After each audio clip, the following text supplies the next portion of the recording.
Yo, it's your boy Ryan, Northwest Sports Fanatics, back at you with a new video. Today is Thursday, October 10th, 2024, with your boy Ryan and the Northwest Sports Fanatics. Make sure you guys subscribe to the channel. Smash that like button either now or on your way out. Donate to your boy if you can. Cash App, $ ORION NWSF, or the YouTube Super Chat right here. We got some Thursday night football. The San Francisco 49ers versus the Seattle Seahawks. Kickoff is going to be here in roughly 10 minutes. Let's cue up the music, take a look at the thumb, and get ready for some Thursday night football. Let's get it, baby.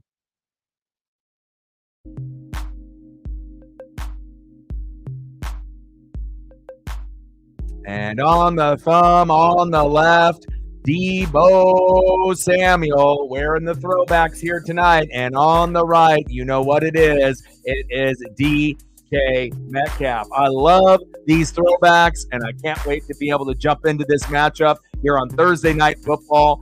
San Francisco 49ers versus the Seattle Seahawks. NFC West showdown. Let's get it. And we're going to be shooting for 20 likes, obviously within the first hour, 30 to 50 overall, and obviously 100 in the donos on every single stream. Let's get it, baby. I'm ready. Daniel in the building. What's good? Let's go, baby. Everyone get situated here tonight. Get your fantasy football team situated here tonight. And again, this matchup is a little lopsided as far as wins in the last few years for the Niners. But again, both teams are reeling a little bit, with injuries. So we're definitely going to be able to see, I'm not sure if it's going to be a shootout, but again, defenses are hurt on, both sides of the ball. Defensive starters that are really big are going to be missing from the Hawks. And again, you have a few guys, we already know that, Kinlaw is out for the year, right? And as we look at the inactives, let me bring it up here, see if there's anything new. So we got Joshua Dobbs, one of the backup quarterbacks, is inactive. Tarvarius Ward inactive. Braden Willis, Jake Moody, the kicker, that could be a factor. And then obviously Flanagan fouls. So really Moody and Ward are going to be the big no-shows. Obviously we know with Talanoa Hufanga and a few others nursing some injuries. And then Uchenna Nwosu on IR. We're not going to get him back until probably November 17th. Young is out. Tariq Woolen inactive. Obviously Byron Murphy II inactive. And again, they're going to have some of their linebackers play hurt, which is a good sign to see. But again, still not 100%. And even though they started off 3-0, after the injuries on the D-line as well as the linebackers, when you're going to have 4 or 5 starters out of 11 gone on defense, it's really hard to be able to make up, for that difference. You can say next man up, but if you don't have the talent on the bench, next man up will only take you so far. So I think that this will actually be very close when we get down to the wire, and it may come down to whoever has the ball last.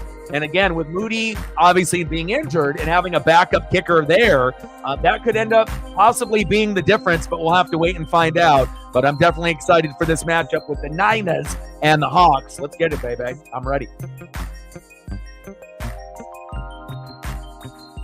Let me get everything situated here with all my screens.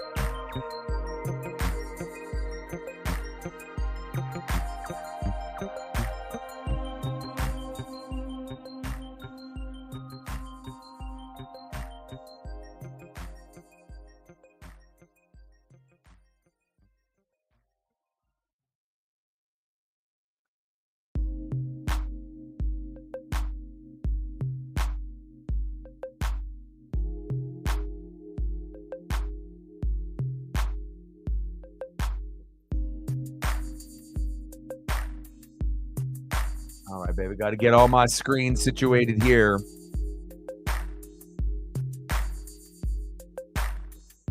Always want to make sure I have backups and everything else, all the stat pages up.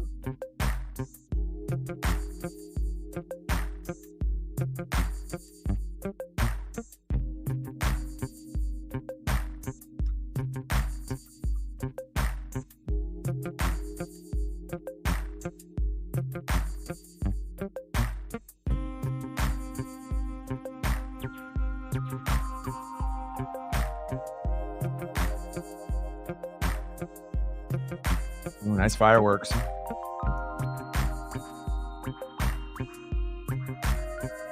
Thursday night football, baby. Let's go.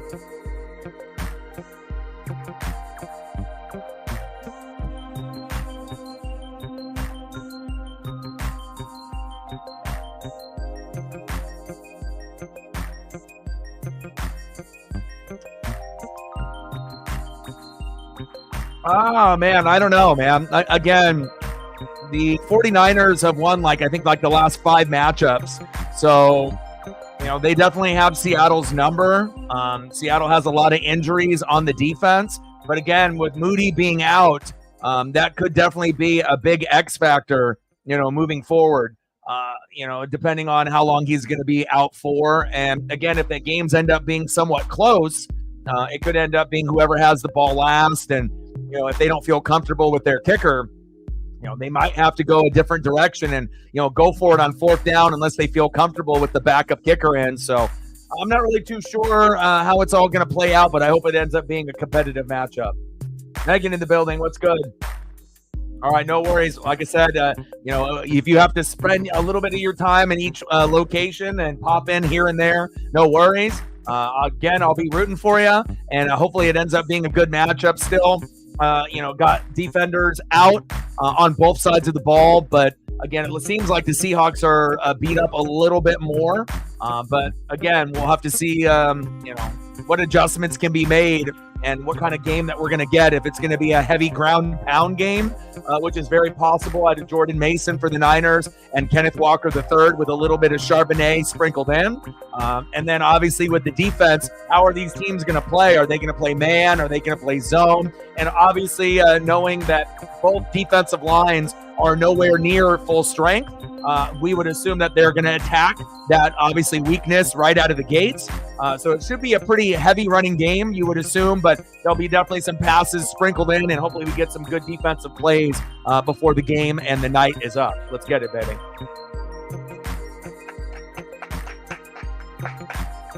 Let's go. Like, sub, donate, comment, share. If you haven't smashed that like button yet, please do. We want to shoot for 20 likes within the first hour, 30 to 50 overall, and 100 in the donos on every single stream. Let's go, baby. I'm ready.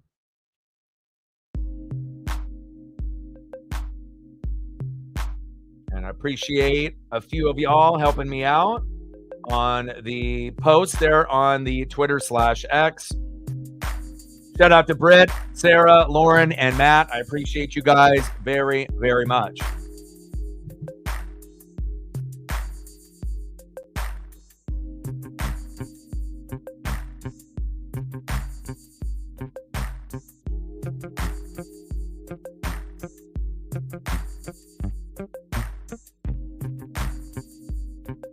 Get going here.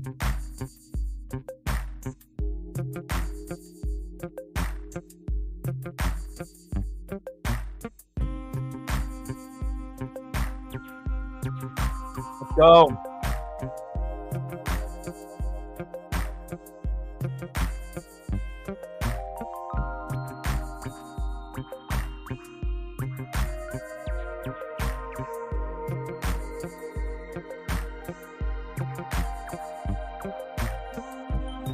All right, let me see if I got everything here. Okay, I think I'm all set up now. Let's go.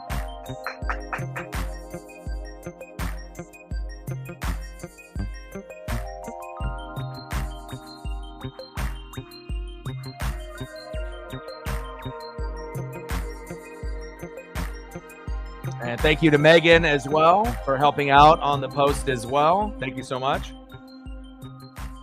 Britt in the building, how are you? Did you get a chance to go through? Oh, I just checked my message there. Oh wow, they snuck in a Kyle in there, huh?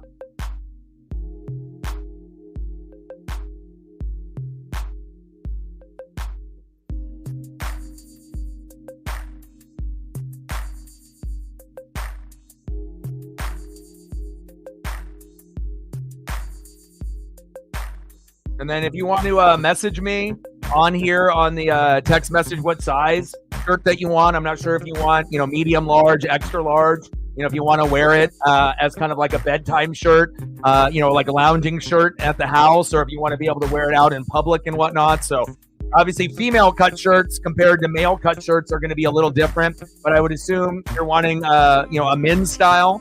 And then you can let me know here in the chat or obviously on my message there what you're thinking, and then I'll be able to take care of that.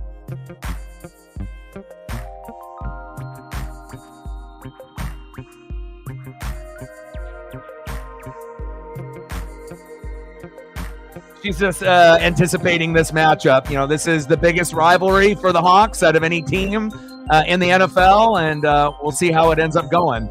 The throwbacks are out, and this is something that the NFL should highly consider, like doing Throwback Thursday on every Thursday night game. If the teams actually have good enough throwbacks to be able to deliver on like this.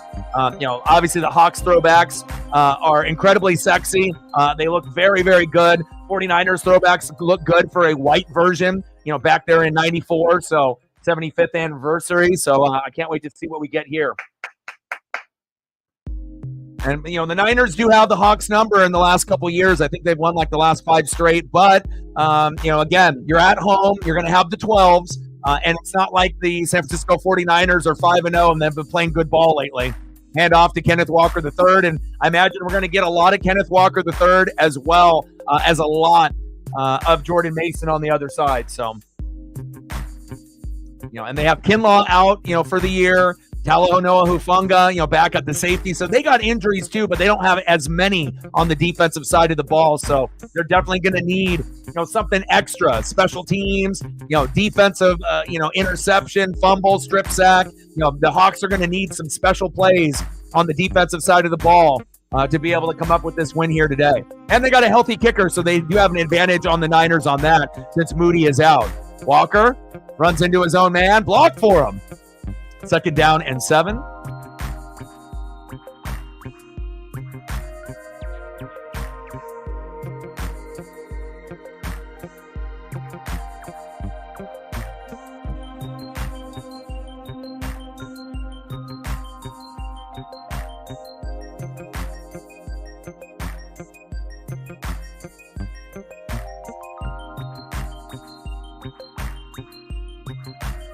Third down and 6. Come on, baby. Let's go. Trips right. Shotgun set. Good protection. There we go. DK Metcalf. Go, baby, go. There we go. First down, Hawks. That was a great job by Geno Smith. He felt the pressure. He didn't freak out. He stepped up into the pocket knowing that he might take a hit. The offensive line did just a good enough job to make sure that he was protected and clean. Steps up in the pocket. DK right there with the crossing route. Perfectly in stride. Great hands. Great catch. First down. Hawks. Move the chains. There we go. Nice job there.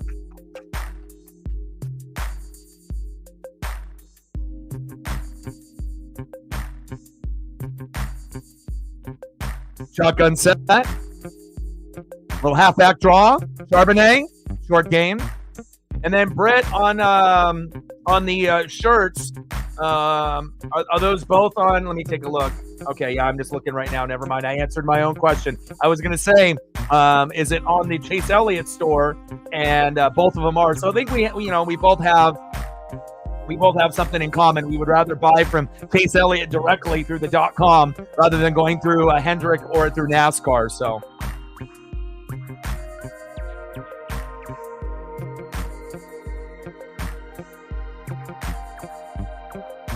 Walker breaks one tackle, and then a gang of Niners hop on top. Third down. Third down and 5. Yeah. Was there anything else on the other, websites that you saw that looked like decent? You can definitely tell the prices are a little bit different, through like Hendrick and NASCAR, as well as the Chase Elliott. So, yeah, right, exactly. Let's get it to Chase or whoever's running the Chase.com website. Chase Elliott. 3rd and 5. Floater intercepted. Bad throw by Geno Smith. I don't know what he was thinking there. Mustafa with the pick. Uh-oh.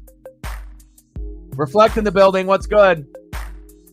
And again, Geno stepped up in the pocket and made an amazing throw to DK on third down on a crossing route. But there he overthrows his intended receiver, a bad throw, and a big interception there by the Niners by Mustafa. And Geno obviously did get hit on the throw, and that was a little bit of, probably a part of the overthrow. But again, not the greatest, first drive there, so it almost ends in a punt, so to speak. But again, you want to make sure that you're on target the most that you possibly can be, and we'll see what happens here with the Niners now with the ball.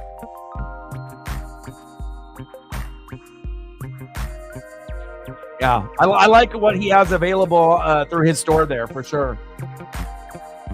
Oh, it is? Okay. Right. So, I mean, essentially, you're getting them down within the, they're on the 2-yard line, 3-yard line. So I think they're going to mark it at the 3. So essentially, it was like a punt. But, again, no one wants interceptions, with their quarterback. Let's be real, right?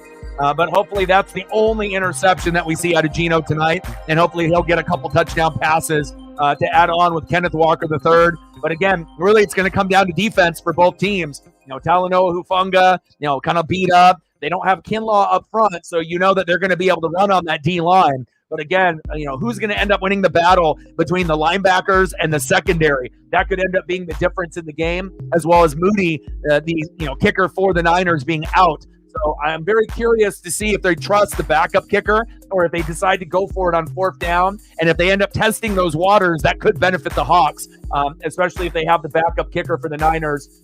If they trust him or not, we'll find out as the game goes on. So. It's all good. Me and Britt got the same individuals in fantasy, so.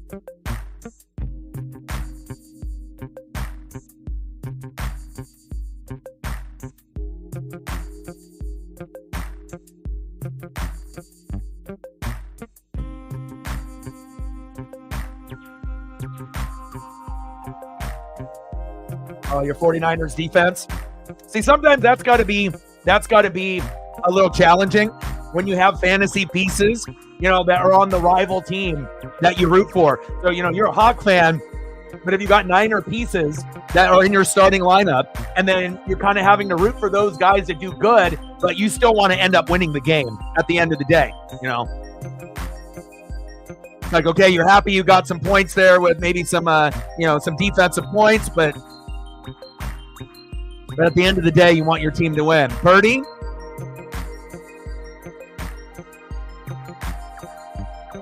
Jordan Mason with the short game. Yes. Allie in the building. What's good?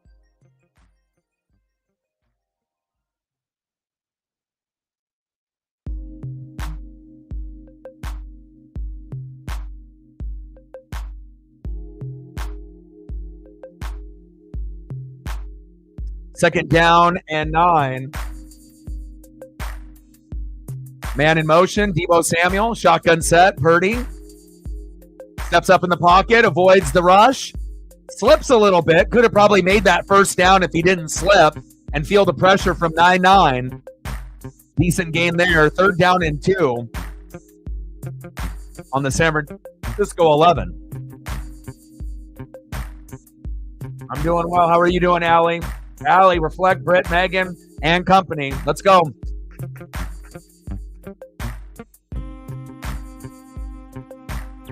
Third down and 2.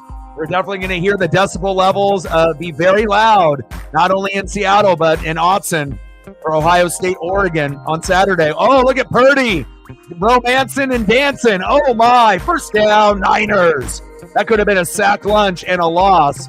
And he decided to kind of shimmy and shake his way and avoid the defenders and get that first down. Good mobility out of Brock Purdy right there. Big pancake block there by 71. And Purdy ends up getting just enough to get past that first down marker. Got to watch out for Trent Williams and company. That offensive line for the Niners is dangerous.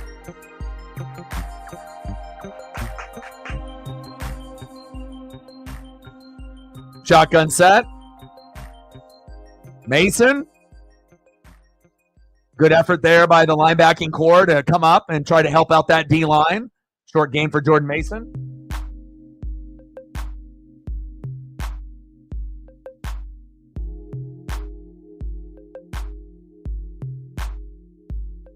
Now, Jordan Mason has, been a godsend. Thank God that, he's actually putting up Christian McCaffrey type of numbers, not in every game, but again, being one of the more productive backs, while everyone in fantasy that has Christian McCaffrey is waiting for him to hopefully be healthy for at least a few games before the playoffs start.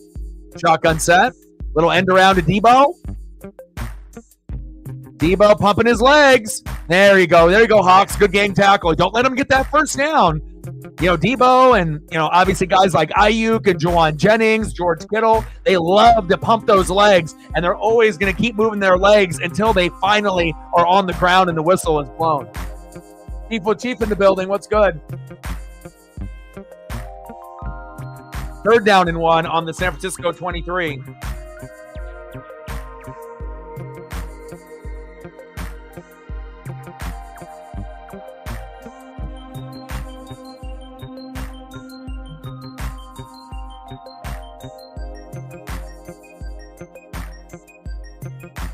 Purdy, floater, wide open. Oh, and he caught it. Wow. First down, Niners. Bang, bang, Niner gang. And obviously these teams do not like each other one bit. And a big physical hit on Debo, and I wonder if he's a little banged up. Hopefully he's okay. But definitely took a pretty big pop here after the bobble and the securing the catch. Great hand-eye coordination. Debo plays video games. You know that, baby. First down, Niners. Move the chains. Yeah, this would be a good opportunity for you to spy on them a little bit to see how they end up playing, here on the road against the Seahawks. Halfback toss.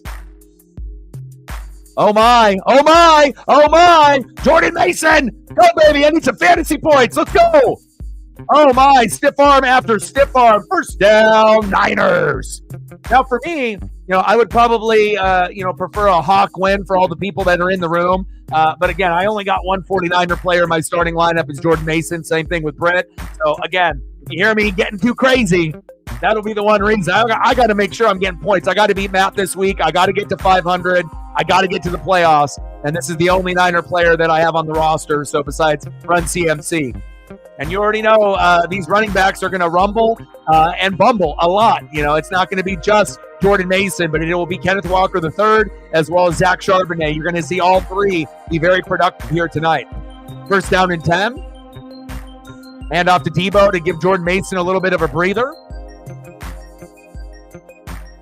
This is an awesome game to watch. Like, regardless if you're an AFC fan like Chief will Chief or an NFC fan like a lot of us in the room, this is one of the best matchups every single year, regardless of record. They don't like each other. They play with passion. This game means something. And look at this. You got Throwback Thursday with two of the best throwbacks, from the 80s and 90s. Obviously with the throwbacks with the Niners, their 94 75th anniversary, back when they ended up winning the Super Bowl with Deion Sanders in 1994. And then you obviously have the Hawk throwbacks that are absolutely beautiful. These should be the uniforms they wear every fucking week, as well as, just being at home for that particular color. They're amazing.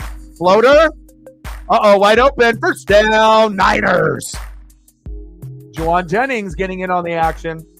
But I love this matchup. It's like, there's certain matchups like, you got the Bucks and the Saints. You got the Niners and the Hawks. Cowboys and Eagles, regardless if you like them or not. Bears, Packers, Minnesota Vikings and the Packers. Like, there's all kinds of rivalries, through both sides, AFC and NFC. But, again, this is one that never disappoints. It always ends up being an amazing matchup. Chief with a $5 to get us started. Appreciate you. Hand off, Jordan Mason. Short game. Stacks on stacks. Racks on racks. Little cactus jack. Bang, bang. And I had to hit you with the DK as well as the Debo throwbacks on the thumb. And this one actually turned out pretty damn good. I had another photo that had, fans in the stands, but it was a little bit darker. So I wanted to go for a little bit brighter of a thumb and whatnot, but I think it turned out pretty well. Appreciate you, Chief O'Chief. You're at 5 now. 95 to go to hit the goal. 2nd and goal.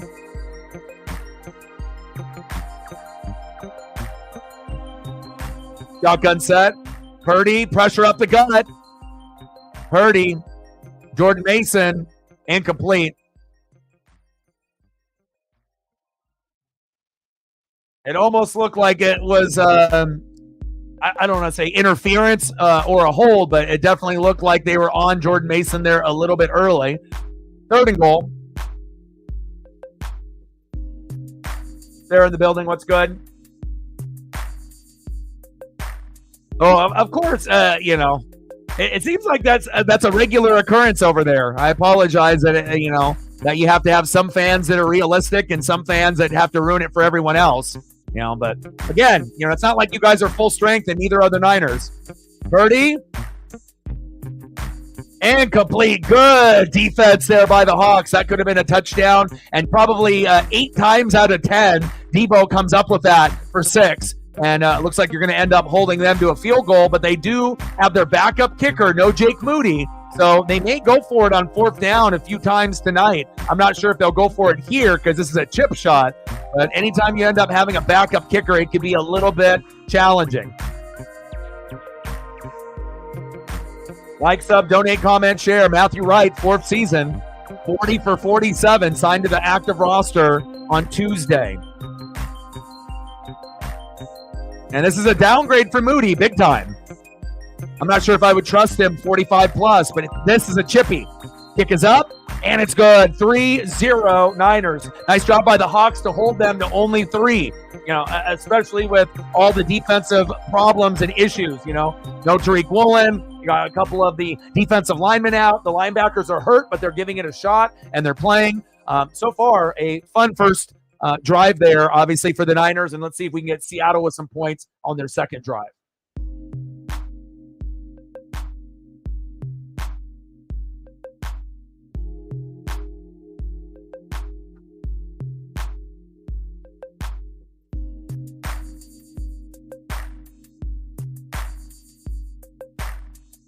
He's got a high ankle sprain, so he's going to be gone for like a month. So that is not ideal for the Niners, because there's going to be a lot of games where they barely win, and they rely on Moody to be able to get them, those dubs in close games. So, this, backup, we'll see. But again, maybe 20-yard field goals, 30-yard field goals, no problem. But, 40 and up, that may end up being where they end up losing a few games if Moody is out for a month, because it's not going to just be 1 week or 2 weeks. And then once he ends up getting closer to that 1 month period, it may take actually a couple more weeks after that, but they're approaching it as of a 1 month thing. But sometimes with those high ankle sprains, it ends up leaning a little bit towards 5 to 6 weeks rather than 4. So they're going to have to evaluate and watch. And depending on how this backup does, they may have to dump him after a couple weeks, or depending on if they lose a few of these games, and then have to find someone else floating around on the wire, or someone that obviously isn't signed at the moment. So, but so far, so good. 3-0 Niners. Anything that you want to see photo-wise, Chief for your $5 dono, let me know, and I got you.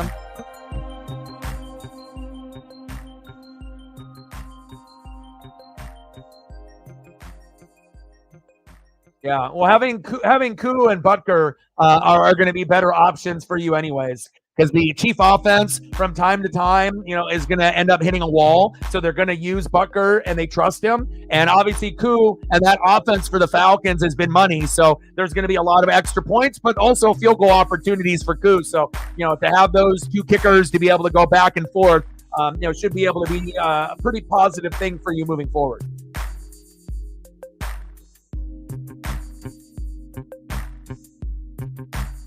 Exactly, right? Yep, exactly. And again, they approach it like 4 weeks, but in reality, I don't think they want to scare everyone and say, you know what, our kicker's out going to be for 6. It just doesn't sound good like that. But, a month, you're concerned, but it's like, okay, 4 games. But when you say 6 weeks, that's like 6 games. That's a good chunk of the season. That's like a third of the season. So, but we'll see, what ends up happening with them moving forward. A little blunder there by the Hawks special teams. Okay. You want to go with when we go to commercial break, we can go through some like Jamal Charles. You want to do some like throwback Chiefs? Some of your favorite players from back in the day. It's always cool when we can see some throwback stuff. So, obviously you can always do current roster guys, but that's the first thing that I kind of think of when I think of you. So kind of like a throwback player. First down and 10 for the Hawks. Second drive for them. First drive led to a pick. And obviously getting hit affected the throw by Geno. Kenneth Walker III gets tripped up, only a gain of about 1. Maybe no yard gain there. Second down and 10. Looks like they gave him nothing. Yeah, I'll get you some throwback photos, brother. Hand off. Kenneth Walker. Ooh, what a jump cut. Wow. What agility and athleticism right there. I love the start and stop, especially when you end up getting running backs that are athletic, that can, go really fast and start and stop on a dime. And obviously going, laterally left to right, you got to be careful because you don't want to end up carrying an ACL, MCL, PCL. But again, lower body with the legs and obviously that agility and athleticism. I see you, Kenneth Walker III. That was nice. Great vision as well. And we can sprinkle in some DT as well. Derek Thomas. Third down and 2. Shotgun set. Pressure on the edge. Threading the needle. Wow, how did he get that in there? First down, Hawks. Noah Fant. The Iowa Hawkeye product. Move the chains. There we go. That was a very scary throw. I mean, if you're going to be throwing it in between 2 or 3 Niners, you got to make sure it's on point. Otherwise, it's going to lead to another interception. That was a very scary throw, but nice job by Geno. Nice job by Noah Fant to get the job done right there. Nice little curl route. The throw was money. The catch was money. And you can see Fred Warner's hands were right by the football. So good job by Noah Fant securing that ball. Otherwise, that could have been another interception or possibly a fumble. Kenneth Walker picking up the blitz. Floater. Incomplete. Intended receiver was DK Metcalf.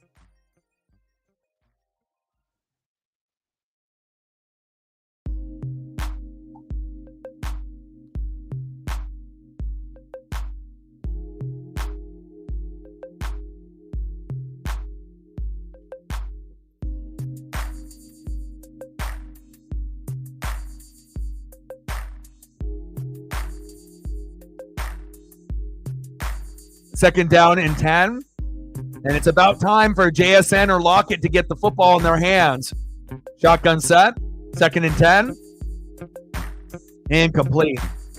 DK Metcalf. And you don't want to be overly going to DK too much because obviously they already know that's the number 1 target and the most likely Hawk to score besides Kenneth Walker III. So again, you want to go to him when it's appropriate, right? But you don't want to, overdo it, especially if Tyler Lockett or JSN are open. You want to make sure that those guys get an opportunity, or maybe like that guy that we just saw on the sideline right there, a little Jake Bobo. You got to make sure you're outsmarting Kyle Shanahan, not doing what they expect them to do. You got to think outside the box when you play the Niners. Third down and 10. Shotgun set. Geno. Incomplete. And going to DK again, it's like DK, open it up a little bit. Have some trust in your other receivers that are not named DK Metcalf. Come on, man. Let's go. Save those big plays for DK when you're on the 20-yard line and you go one-on-one with a fade route. Something like that where he can go up and jump ball it and get the tutty.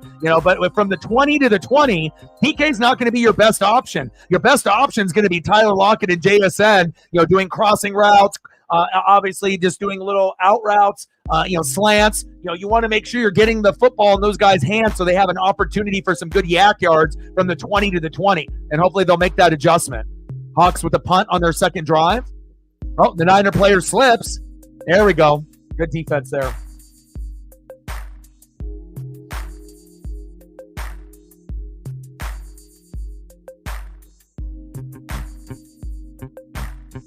right, see if we can get a couple photos up here while we're on commercial break.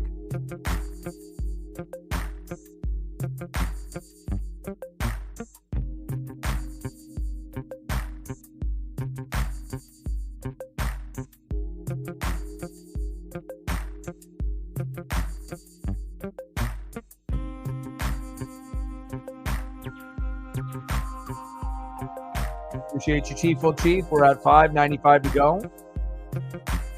Like, sub, donate, comment, share. If you haven't smashed that like button yet, please do. Help us get to 20 within the first hour, 30 to 50 overall. What a fun running back to watch. Like, I almost feel like he didn't play in the league long enough. Like, I feel like, we should have gotten maybe a little bit more out of Jamal Charles. But, God, he was a beast.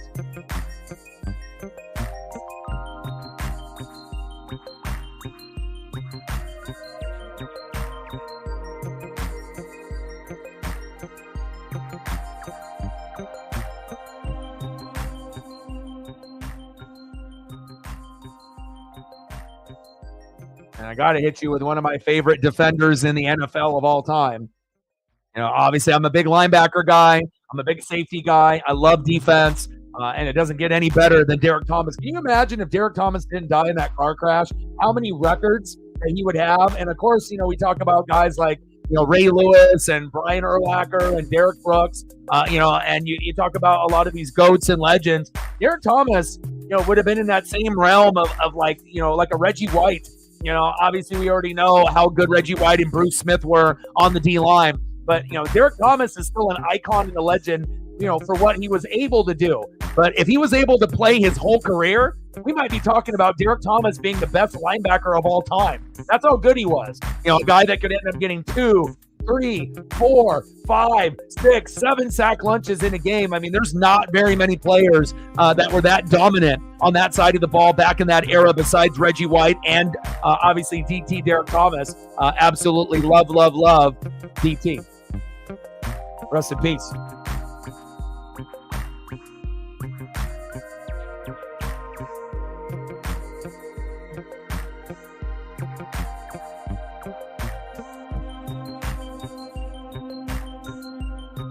Sounds like a lot of the people in that other stream there with Brandon, he's got a lot of negative people out there, either people that have unrealistic expectations, they don't know football, or they just like to bitch and complain. Not everything is going to go your way, especially when there's injuries, But again, it sounds like even if there wasn't injuries that they would be bitching and moaning and complaining. So, again, things are always going to be a little difficult. It's not going to be easy, for the Hawks, whether they're healthy or whether they're not, But again, every fan base is going to have some smart, fans, and every fan base is going to have dumb fans that, that have unrealistic expectations or just like to bitch and moan. So,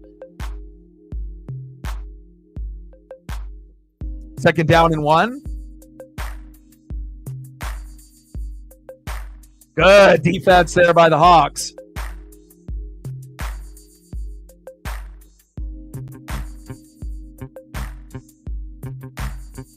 Yeah, and again, I feel bad for you too, because you're always going to get those people that go over the top, fire the coach, this guy needs to leave or this or that. I mean, it's like so ridiculous, and I know you had to hear that about Pete for years and years and years, but, it's like no matter what happens on the field, like nobody, for certain people, it's never going to make them happy.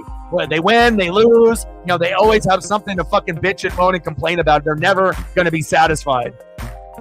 Birdie, little jump pass, good defense by Love. Big play on 4th down and 2.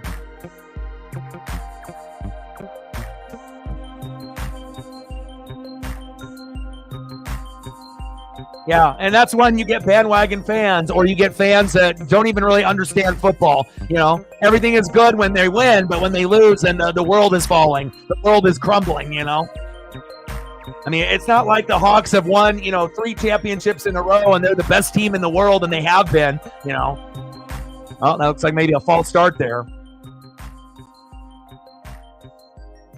Yeah, DK needs to be traded. Yeah, it's just ridiculous. It definitely will separate the people that are intelligent and the people that are dumb.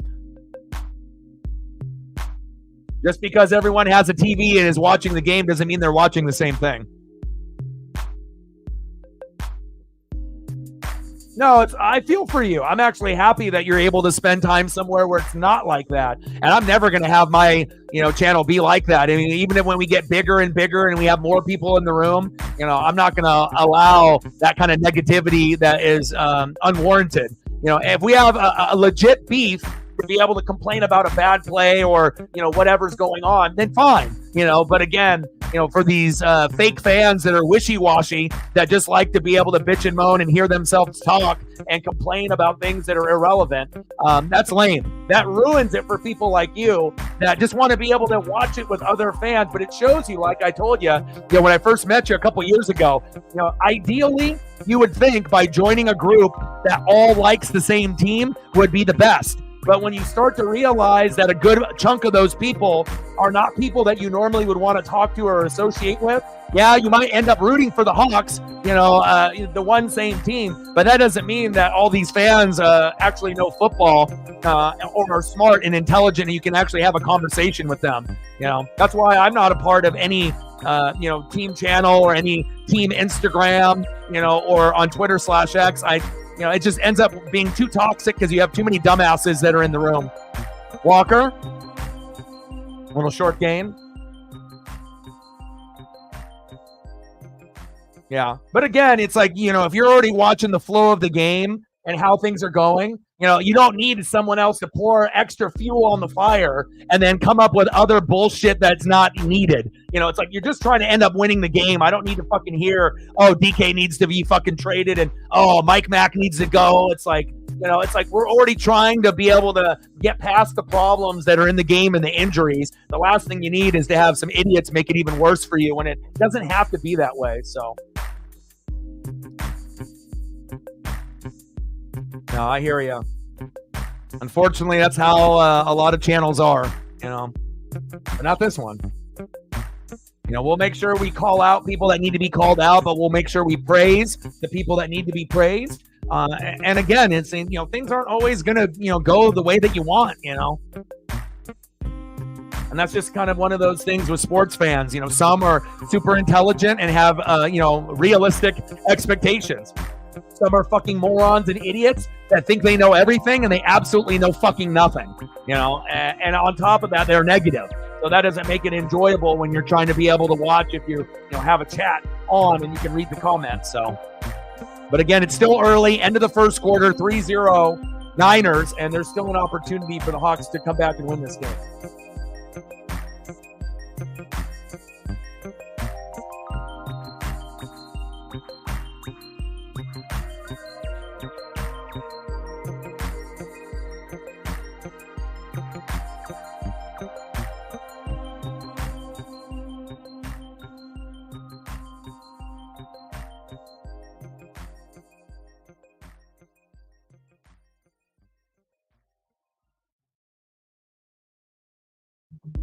Eli in the building. What's good?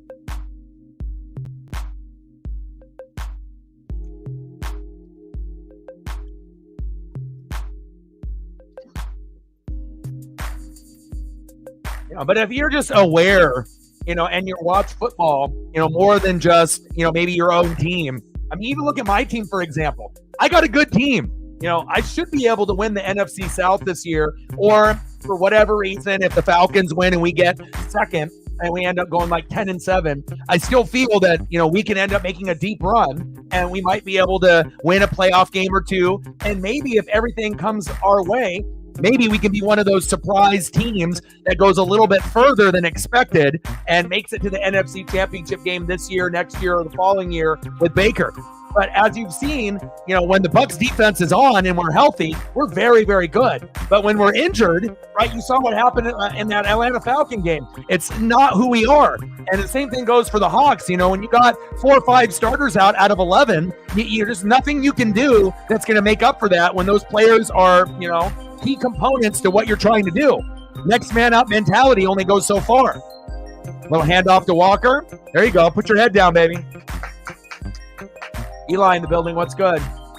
5 more likes to 20. Let's get there, baby. And again, we need to open up the offense. I feel like when I watch film and I'm watching games, I should be able to figure out where they need to go. Not getting the ball to Tyler Lockett and Jackson Smith-Njigba in the first quarter was a big mistake. I know you want to be able to take advantage of Kinlaw being injured on that D-line, and you're going to pound the rock with Kenneth Walker III as well as Charbonnet sprinkled in. But you got to get the ball to your playmakers. Get the ball to Lockett, DK. If Bobo's in, get them the ball. Let them see what they can do after the catch. Not going to DK 10 times in a row. Little screen to Kenneth Walker III, but Fred Warner, one of the best linebackers in the game, sniffed that out. You're not going to pull a fast one on Fred Warner. Again, if that was any other team in the NFL, easy first down and probably a gain of like 6, 7, 8, 9, 10 yards after that. But when you're going against a guy like Fred Warner, he already sniffed that play out way ahead of time. And Fred has been one of the best linebackers in the game for years, top 5 in the last 5 years.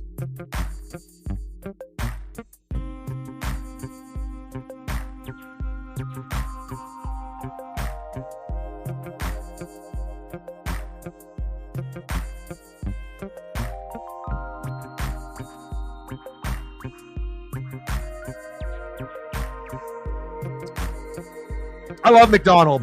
And again, if you guys didn't have the injuries, obviously some of the games that you dropped, you wouldn't have. And I think that, it's just kind of unfortunate that injuries hit him so early, because I think that, the Hawks and with McDonald, he would definitely be one of the candidates for a coach of the year. But again, we have to see, if you can survive, with not having these big players on defense hurt. And I can't wait for those guys to come back so that way we can see a full strength Hawks. First down and 10. Play action to Jordan Mason. Floater, wide open. Uh-oh. Debo. And he's gone. Touchdown, Niners. Bang, bang, Niner gang. Oh, my. Oh, my. Debo Samuel.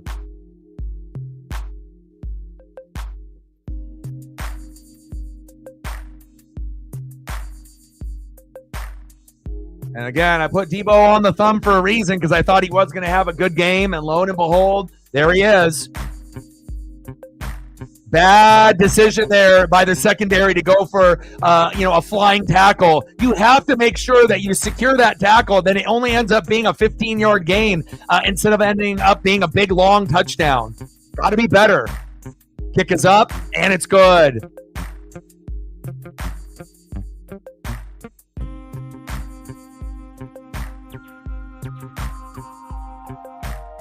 All right, Hawks, listen to me now. JSN, Bobo, Tyler Lockett. You can't ignore those players, otherwise this is going to get out of hand. Let's go.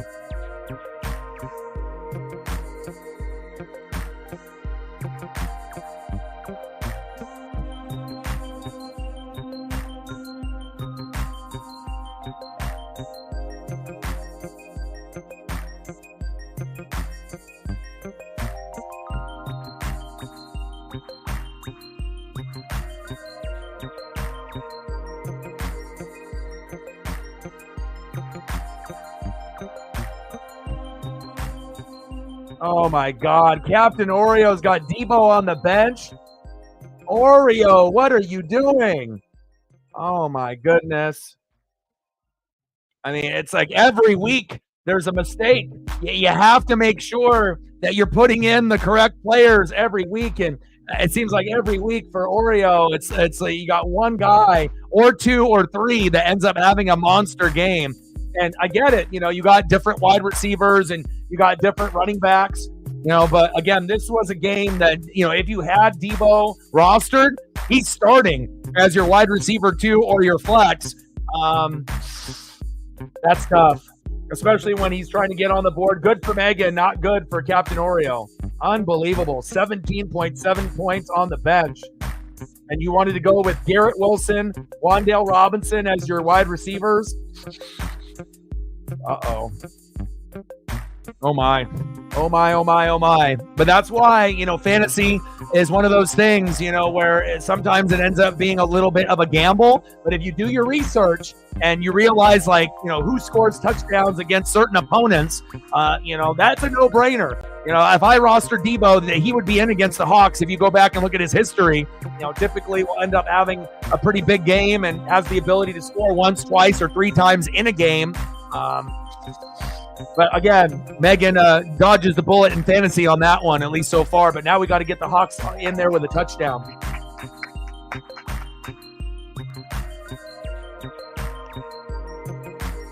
Ayuk with the post, and then obviously Debo with the out. And again, you can't make no diving attempt. You have to make sure that you're going to secure the tackle. What are you going for right there? Are you going for the pick? Are you going for the tackle? Or are you just sliding past them? That was horrible execution there. What are you doing? Are you going for the pick? Are you going for the tackle, or neither? He just went for a weak ass arm tackle and he slid past him. You can't do that against Debo Samuel. Got to be better than that. Especially already down 3-0. You can't just give up a big play. And you already know, just like the Hawks players, the Niner players have a lot of athleticism where they can take it to the house on almost any given play. Uh-oh, fumble. Uh-oh. I hope the Niners didn't just get that. That looks very close. Who's got it? Oh, Niners with the recovery. Oh, my. Oh, my.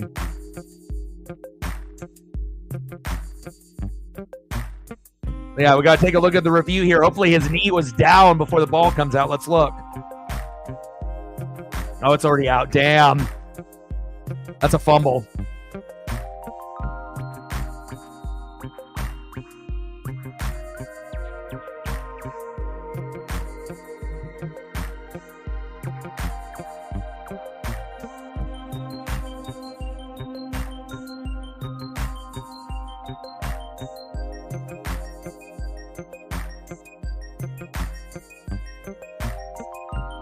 It's all good. You're welcome here. And I still think that they're going to be able to come back. But again, what kind of schemes are you going to be running on offense?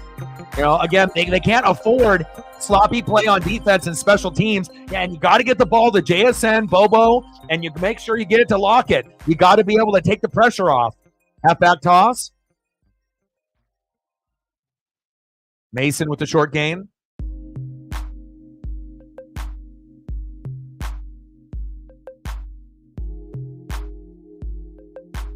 But I'll tell you what, right here, this is going to be a key moment where the Hawks have to hold the 3. You cannot let the Niners go up 17-0.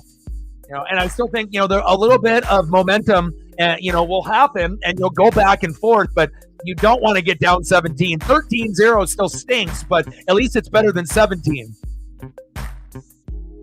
Come on, Hawks. Show me something. 2nd down and 9. Mason tackled by Love. 3rd down and 4.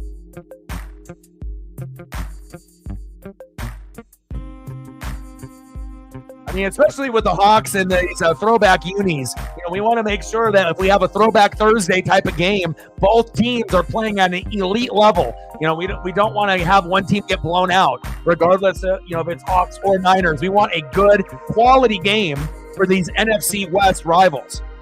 3rd down and 4. Come on, Hawks. I need a sack lunch. I need a pick. Show me something. I mean, I got Jordan Mason in fantasy, and I know I'll get my own points there, but the Hawks need something here. Blitz off the edge. Get him. Get him. Get him. Get him. Don't give up. And fires it out of bounds. And a good decision with no late hit. Otherwise, that would have been an automatic 1st down. You got to make sure you stay disciplined.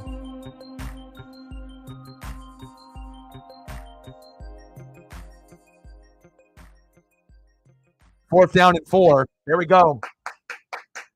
And obviously the correct time for a McDonald Ravens blitz. You have to make sure.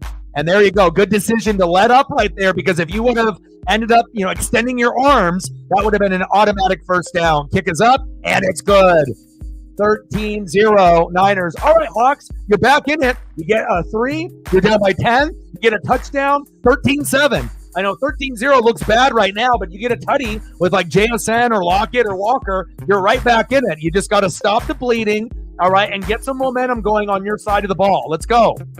And again, I think it was a real big mistake by not getting everyone involved. Because again, when you have a game where it ends up being a tough matchup and you got guys hurt, you want to make sure everyone feels like they're involved in the game plan. Not going to DK six straight times in a row is not going to get it done. Unless DK ends up scoring like 2 touchdowns in like 6 throws, then fine. But if that doesn't happen, which it didn't, you got to make sure you're getting your other playmakers the ball. Charbonnet, maybe a little screen pass. JSN, maybe a little crossing route. Maybe Tyler Lockett with a little out route or a slant route or, whatever. A post route. You just want to make sure every individual feels like they're a part of the game plan, not just Walker and DK Metcalf. Especially in a matchup against the Niners. Let's go. Let's go, baby. Jacob in the building. What's good?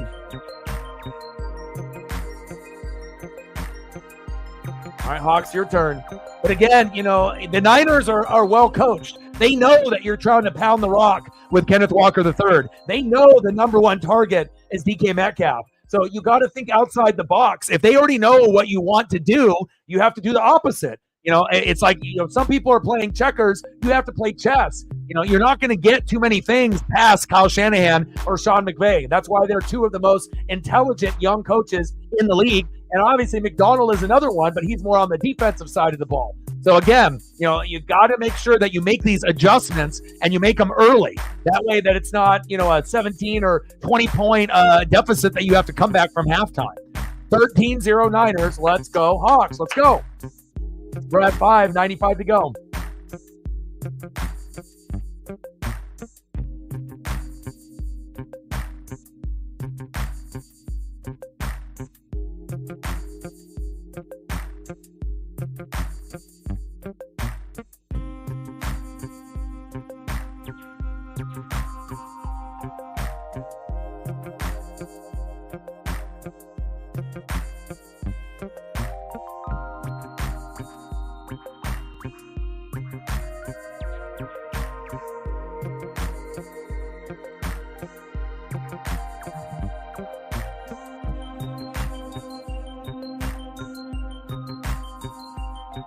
Appreciate you, Chief Will Chief. Thank you so much. Another $5. We're at 10. Thank you so much for coming through and hanging out and showing support, man. It means a lot. Stacks on stacks, racks on racks, little cactus jack, bang, bang. Thank you so much, man. It means a lot. Every dollar counts.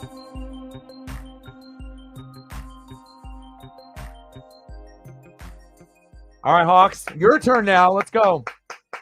No, you're fine. I'll be doing plenty of game planning and rooting for you.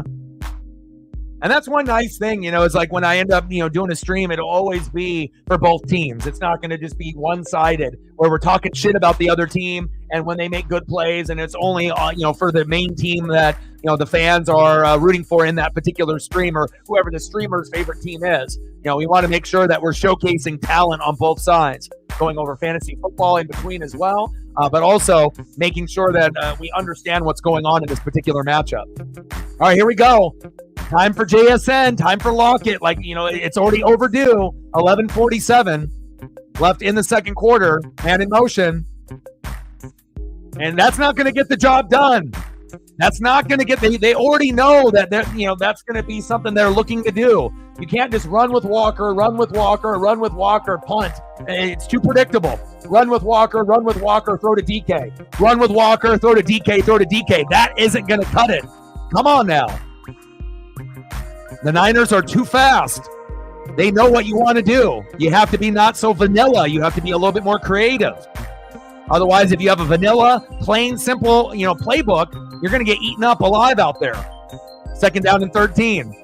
Gino, run, baby, run, tuck and run. There you go. Flag on the play, and that's probably coming back due to a hold. Damn it. I would assume that's a holding on the offensive line. Yep, there it is.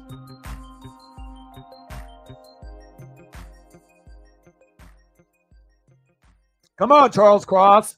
You've been great this season. Massive improvement, from your rookie season till now. You've been gradually getting a little bit better and better and better. PFF even ranked him as one of the, best players at his position for a few weeks. Let's get it going here. Come on now.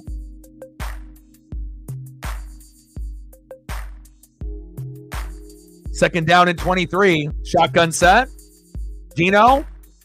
There we go, Charbonnet. Like I said, see? And you end up getting a ball to a guy like Charbonnet that probably has more top-tier speed than Walker. Walker's going to be the bruiser back. Charbonnet is the change of pace back. But again, you just can't run halfback dives and halfback counters. You got to go with the guys that have the speed.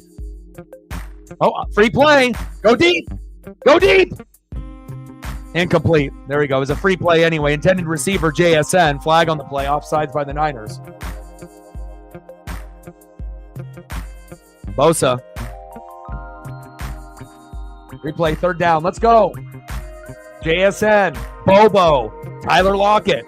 These are guys that have good hands and they're reliable. And also keep going to Charbonnet. He can make a 2-yard gain and he can take it for 18. Just like you saw on that previous play. He's got really good legs, really good vision, and he's got good speed. Let's go. Third down and 3. Move the chains. Let's go. Shotgun set.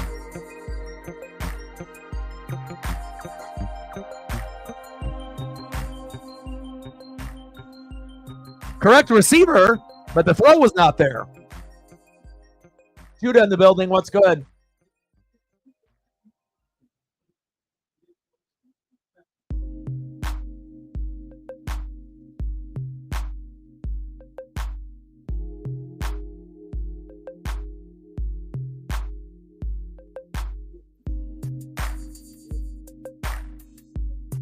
Bearcat at the 6.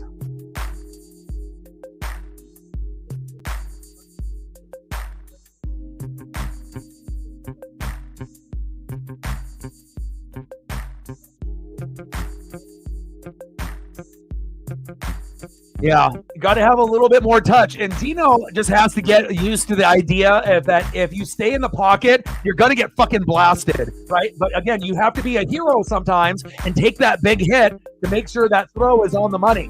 And not only will the fans appreciate it, right, but the receivers and the running backs are going to appreciate it as well, that you're going to sacrifice a little bit of your body to make sure that that throw is on point. And again, I get it. They have some guys that are monsters out there like Fred Warner and Nick Bosa, but again, you're going to have to sacrifice your body a little bit, and you might have to take a hit or two to be able to get a throw right on the money. Shotgun set, Purdy. George Kittle finally getting the football. Short game.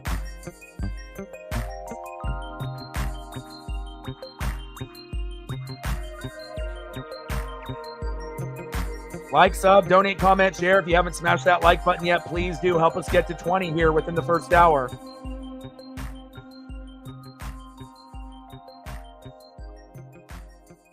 All right, we need 4 more to get to 20. If you're in the room and haven't done it yet, please do. Now we got 2 more. Thank you so much. 18. We need 2 more to get to 20. Let's get there, baby. Appreciate you guys. And we're at 10, 90 to go. Halfback toss. Go, baby, go. Go, baby, go. First down, Niners. Move the chains. Jordan Mason. Uh-oh. Now Mason's on the ground. Oh, golly. I already have enough injuries in fantasy. Now I got another one? Motherfuck. Are you kidding me?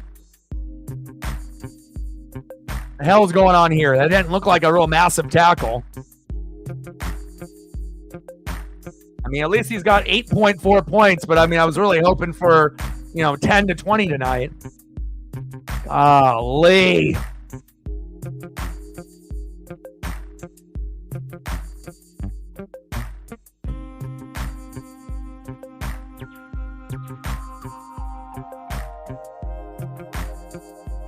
Bottom of the 9th, Cleveland up 5-3 on Detroit. Man, it's like, can I just not get injured for once? I'm trying to think of, that looks like an AC joint or like a shoulder, based on where he was grabbing right there. And so like a shoulder separation, an AC joint. Maybe, he got the wind knocked out of him a little bit on top of the shoulder. But hopefully it's not, too serious there. Yeah. Well, especially when I got a guy like that fucking rostered, and I haven't had the best luck, with Christian McCaffrey and Cooper Kupp. I haven't got to use McCaffrey all season in fantasy, and I only got to use Cooper Kupp for 1 week. So it's very difficult to get wins when your top 2 picks are nowhere to be found. And Jordan Mason, I was lucky enough to be able to grab him on the wire because, obviously I need depth at running back when you don't got a guy like Run CMC there. But hopefully it's not serious. Hopefully it's just like a stinger. But again, if it ends up being semi-serious or serious, AC joint or shoulder separation based on where he was grabbing and wincing, I would assume that's what we're looking at. But hopefully he goes back into the game.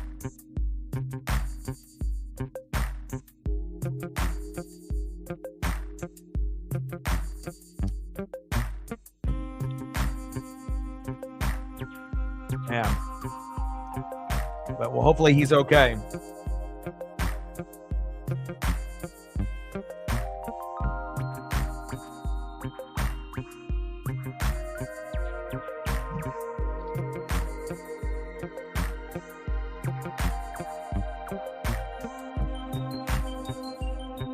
(13-0) Niners. And we're seeing the Kelce's on every commercial now, aren't we? They're taking advantage as much as they possibly can, If people are going to pay them to do cereal commercials, they're going to take the money.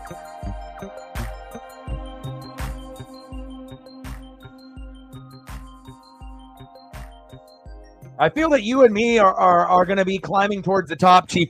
You started off 0-2, and I feel that there's going to be some bumps in the road. But again, it looks like Mason's going to the locker room. Fuck, that's not good. I mean, at least I got 8 points before he ended up going to the locker room, but hopefully he comes back for at least the second half.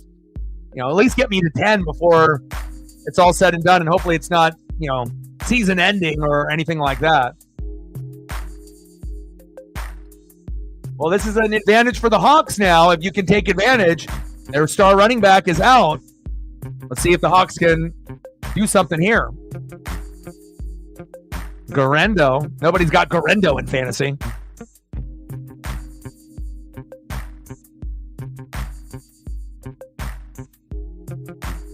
Left shoulder. Yeah, I don't know if it's broken rib because he wasn't grabbing his ribs. He was grabbing his shoulder. It's shoulder and all that weight coming down on top. So, yeah, I don't think it's broken rib. I think it's a shoulder separation or AC joint, just based on where he was grabbing afterwards. First down, Niners. Brandon Ayuk, move the chains.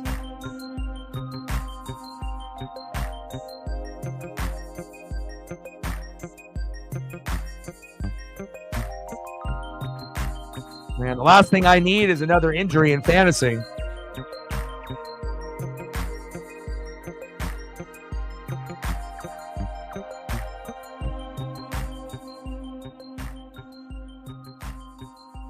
First down and 10. Use check in motion. Juwan Jennings. Fake handoff to Debo. George Kittle is there. Witherspoon with a nice tackle. I like his swagger and aggressiveness. Perfect complement to the McDonald defense there. That's like his type of guy. And even though Witherspoon might be a little undersized, he's not afraid of anybody. He's one of the toughest guys on the team overall. Come on, DK, stop hunching over. Like, get yourself engaged in the game. I mean, he's already like pouting over there on the sideline like the game's over. 13-0 Niners. Come on, DK. Show some leadership. I mean, I know you eat candy all day, but come on now. Purdy takes off. First down, Niners. Move the chains.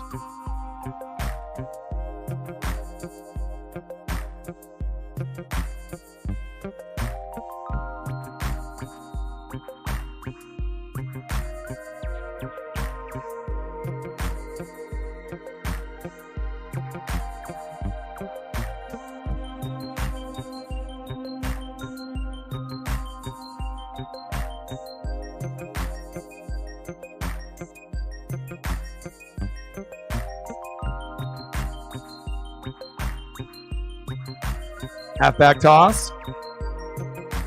There we go.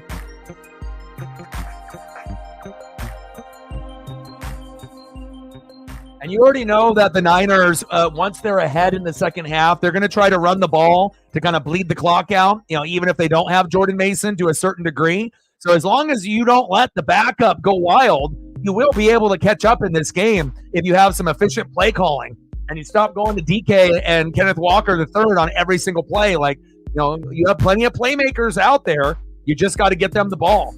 And you're going to get more yak yards, out of Bobo and JSN and Lockett than you are out of DK and Walker. Debo. 5-yard gain. 3rd down and 5 on the Seattle 35. 36.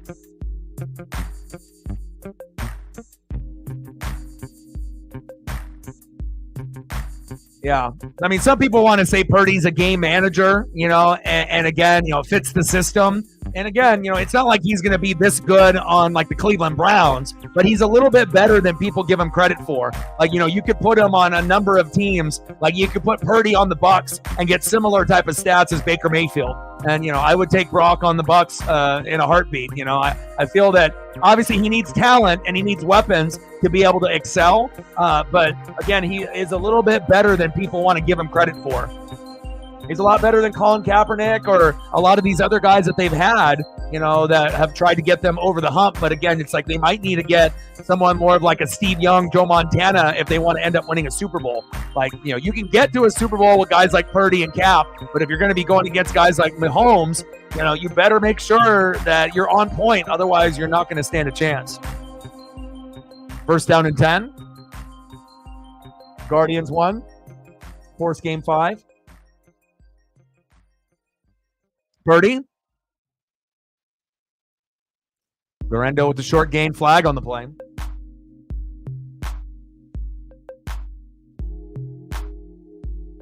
Maybe a hold on the offensive line. Personal foul. Face mask. Defense. Oh, my. Hawks shooting themselves in the foot here. I mean, I get it. You want to match physicality, but come on, bro. And then if you're going to have the face mask, let go. You already know as soon as you're, putting your arm out there, right, that if you're grabbing on metal or not, that's definitely not jersey that you're grabbing, and you got to let go immediately. So that way you have a chance for they might not see it.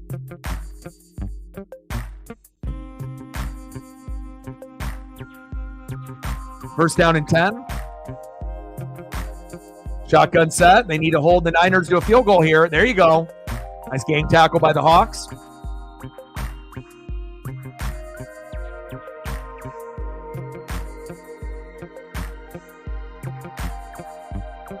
Well, the playbook is more vanilla rather than Geno not being mobile. If they just decided to not go to Walker and DK so often that, maybe they would have a touchdown by now or at least 3. But the play calling in the first quarter was terrible. It was very predictable. And that might work when you're playing the Jacksonville Jaguars or the Tennessee Titans, but it ain't going to work when you play the fucking Niners and Kyle Shanahan. These teams know each other inside and out. Purdy, throw is low to Debo, incomplete. There you go.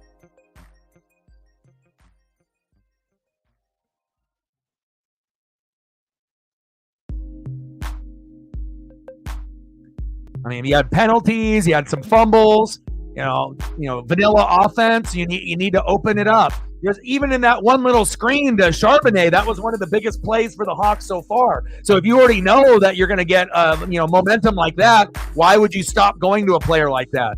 That's the difference between good coaching and poor coaching in a particular matchup. Shotgun set, little screen. There you go. There you go. A hat on a hat. Best defensive play so far for the Hawks. Read that play and then obviously zoomed in with a lot of force to be able to get that big, big stop. Nice job by Baker.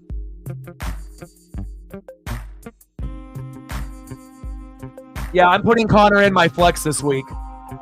I usually play him no matter what. So, yeah, Bajan is injured. So he's got a hammy. So even if he does play, he's not 100%. So.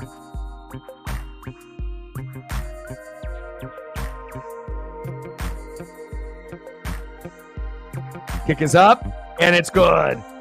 But I'm going Caleb Williams because I got Sam Darnold with a bye, playing the weakest defense in the league in London, Jacksonville. Then I got Mason, Tony Pollard, Mike Evans. My sleeper is Tolbert, Dallas's wide receiver 2, Laporta, James Conner in the flex, Broncos D, and then Aubrey, Dallas kicker. And then I got Darnold, Tank Dell, Kareem Hunt, Christian Kirk, Cooper Kupp, Zach Moss, Reichard for my kicker issue for next week because Aubrey's got a bye, so I just grabbed him early. Minnesota's kicker is awesome. And then Christian McCaffrey. So I only have Moss, Kirk, or Dell that I could put in. And I don't think I would want to put Dell in over Connor, even though Tank Dell could score against the Patriots, and get more targets. I want to see Tank Dell do it first, once or twice, and then I'll consider, maybe putting him in. But it's a little risky, I think, to put him in because obviously Stephon Diggs is going to be covered by Christian Gonzalez on the Patriots, who's one of the best corners in football. So it does play into Tank Dell, actually having maybe a decent game with some good targets, but I just don't know if he'll get into the end zone. So, I'm going to stick with typically 3 running backs, RB1, RB2, and my flex will always be running back unless I have, injuries or bad matchups.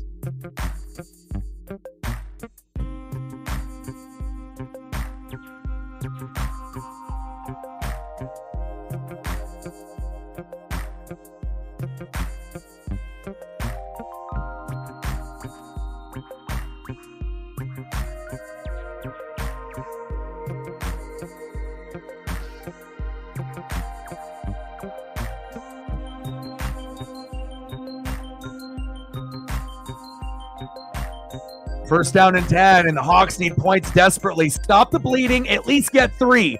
Again, 6 is ideal, but you just got to make sure you just get on the fucking board. Walker, right up the gut for a short gain of 3, second down and 7.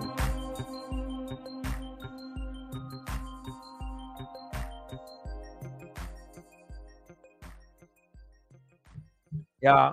You can show me your lineup and we can kind of go back and forth, and it's going to be and it's not like the Connor matchup is like great. It's just like an average, where he might end up getting, 10 to 14. He might end up having an off game where he gets like 8, or he might explode and get a little lucky and maybe get 15 to 20. So, we don't really necessarily know how it's going to work out, obviously going against Green Bay on the road. Green Bay's defense typically is pretty good, at least with the pass defense with Jair Alexander. But I think there's a little bit of wiggle room with Green Bay on the run defense. I think that you can run on them. So I think there's a good possibility that Connor still gets in the end zone in Green Bay. So, but again, it's totally up to you. And I'll look at your lineup and we can kind of go over it. So, which shirt do you like better? I can surprise you, and I'm going to end up getting you both at one point or another, but which shirt would you like first? Do you want the burgundy, Chase Elliott with the Coca-Cola, or do you want to go with the shirt that's got a front and a back with the colors?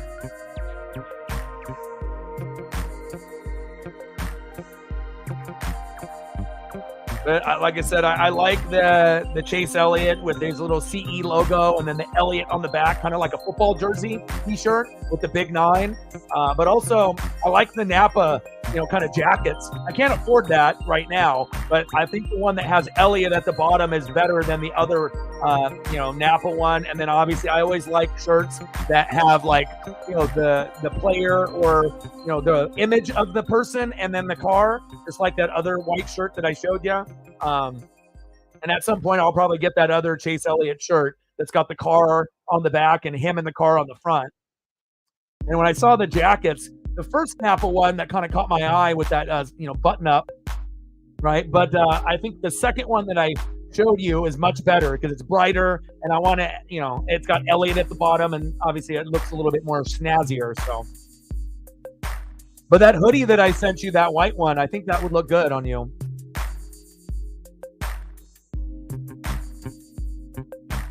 Let me look at your lineup here.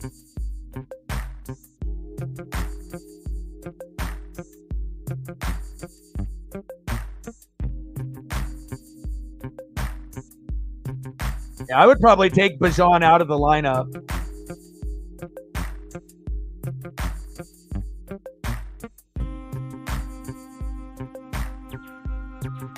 And I probably would have went, instead of Jordan Mason at the flex, if you would have showed this to me earlier, I probably would have went like Jaden Reed for the Packers. I probably would have went him in the flex, with the receivers that you have with Amon-Ra and Neighbors. There we go. I mean, but again, it gets difficult, when you have so many good players and you can only choose so many. First down, Hawks, and there's that guy, JSN, Jackson Smith-Njigba. And if they would have went to him in the first quarter with him and Charbonnet and pivoted, then maybe they would have points on the board. Sometimes you just can't go with the regular, Kenneth Walker, DK. Sometimes you got to go with Charbonnet and JSN, and those are the guys that are going to get you back in the game. They've given you positive plays. Keep going to those guys. First down and 10. Shotgun set. Play action fake. Get rid of it, Gino. And he throws it into the turf.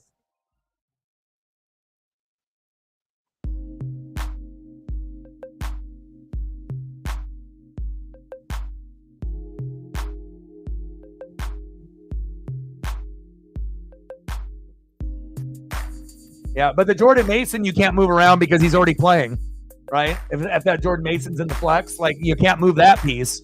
Because I don't know if I would put in Jaden Reed over Amon-Ra or Neighbors, but I'm saying that I would have probably did Jaden Reed over, possible. Well, no one knew that Jordan Mason was going to get hurt, so going deep and complete to DK Metcalf. The white one is for charity.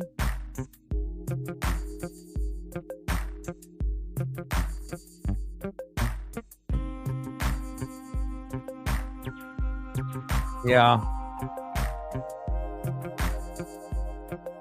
Nice. Yeah, sometimes you have to look at the opponent too and see how many points they've been giving up to running backs. So what I do is I'll go to ESPN.com and I'll go back in week 1, week 2, week 3, week 4, week 5, and look to see who the Buffalo Bills played, and then look at the box score and look at how many yards the running backs got and if they actually scored touchdowns or not. Because we know sometimes Breece Hall is good, but then other times they're not, and his numbers either are going to be 20 to 30 or 5. There's not really a whole lot in between. So sometimes, if you need to have more reassurance, sometimes you want to do that, or you go onto the fantasy app and then it'll also give you rankings for that particular week, and then that'll give you kind of an idea as well. So.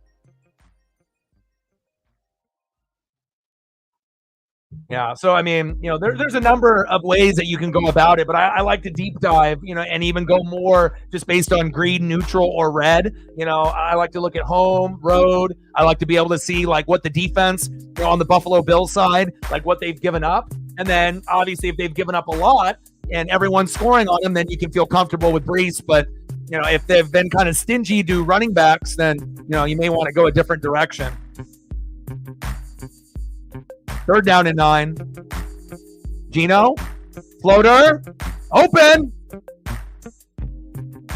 First down, Hawks. And what do you know? The guys that I tell you to go to. Shit, I should be the damn offensive coordinator for the Hawks. Let's go. First down, Seattle. Move the chains.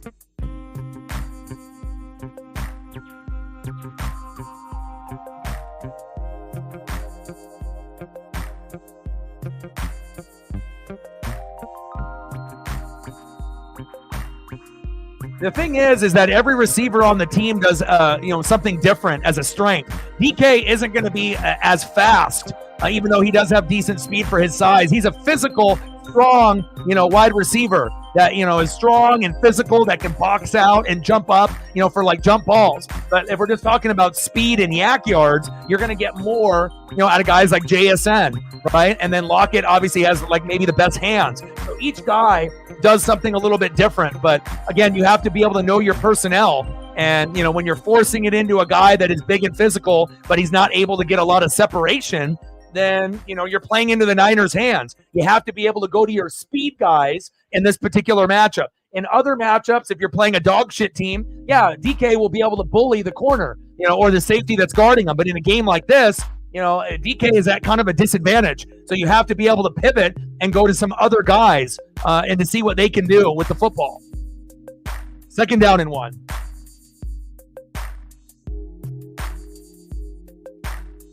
There we go, JSN. Look at the speed after the catch. DK isn't going to give you that. You know, JSN's going to give you a more faster yak yards. Timeout. We got to get on the board here. One more like to 20.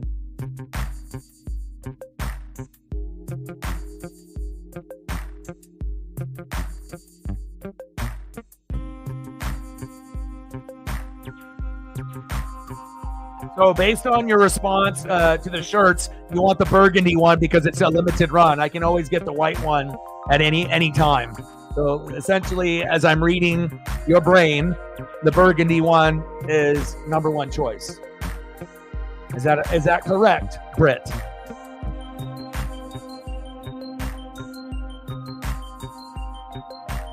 Burgundy small. Gino, get rid of it.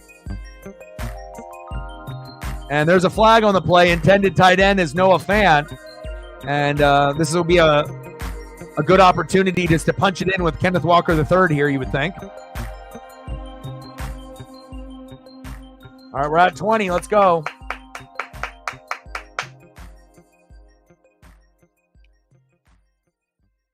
Yeah, Lockett is getting older, but again, if you get him the football, he's got good hands.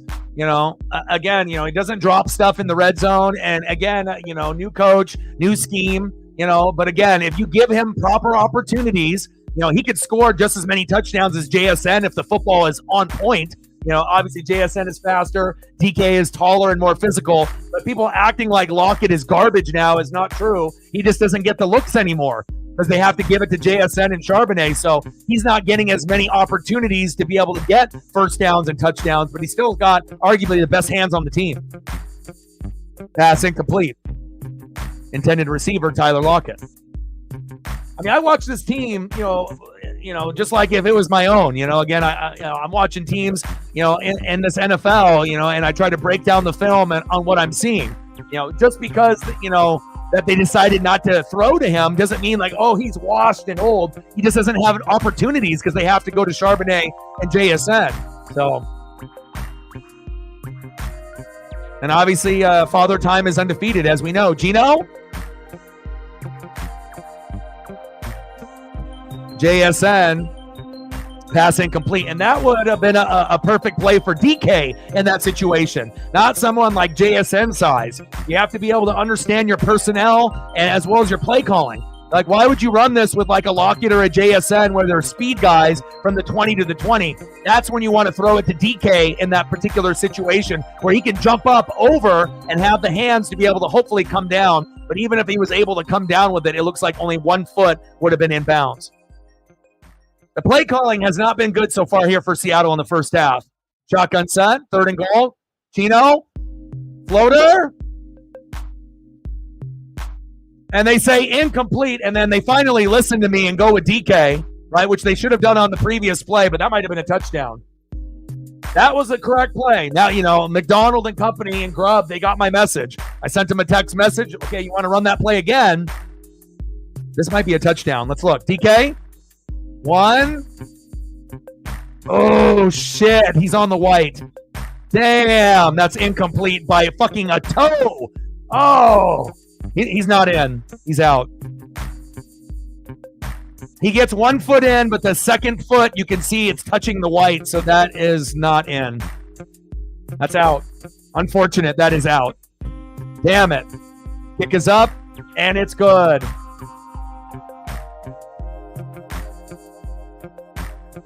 I mean, if DK had a shoe size, 1 shoe size lower, so if he had like a 14 and it was like a 13, that would have been a touchdown. But just that little 1/4 inch, 1/2 inch, that was the difference between 6 and 3. Halftime, 16-3 Niners. Exactly. I was just about to say that. You read my mind, you know. Except that one was even less than the likely one. Likely, it looked like it was maybe 2 inches, 3 inches. That one was like 1/4 of an inch or a 1/2 inch. That one was even less than the Isaiah Likely play. Yeah, something is better than nothing, you know, with all things considered. So.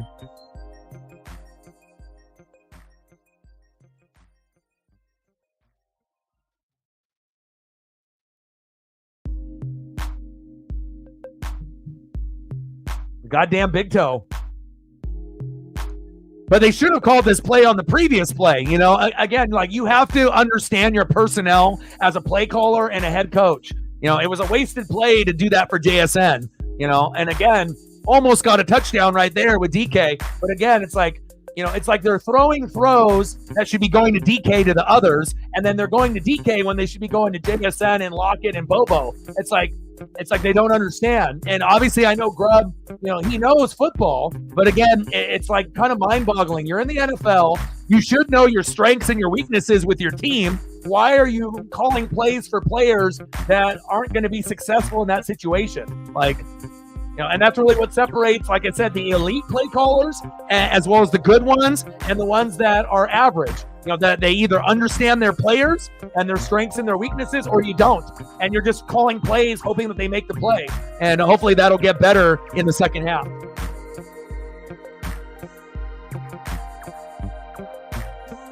All right, let's go with a couple photos here.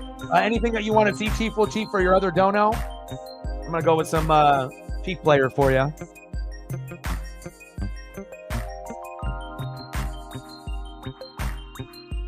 I'm going to go some throwbacks as well as current.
Yeah, I mean, for me, I think it just really comes down to, it's like, you know, do you understand who you have on your roster? You know, are you in touch, you know, with the talent that you have, and do you understand people and what they're able to do, you know, on the field? There's certain guys on the field that can't do what other guys do.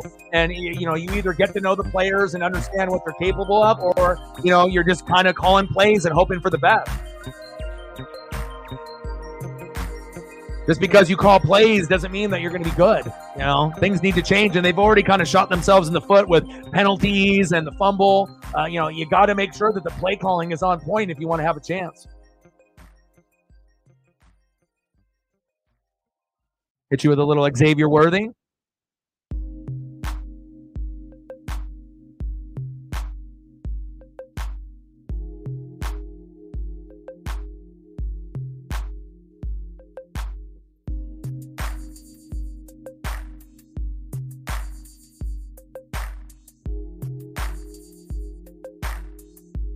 Yeah, they're naming it a shoulder injury for Jordan Mason, but hopefully he'll come back, but who knows? Probably not. I mean, especially if they're ahead 16-3.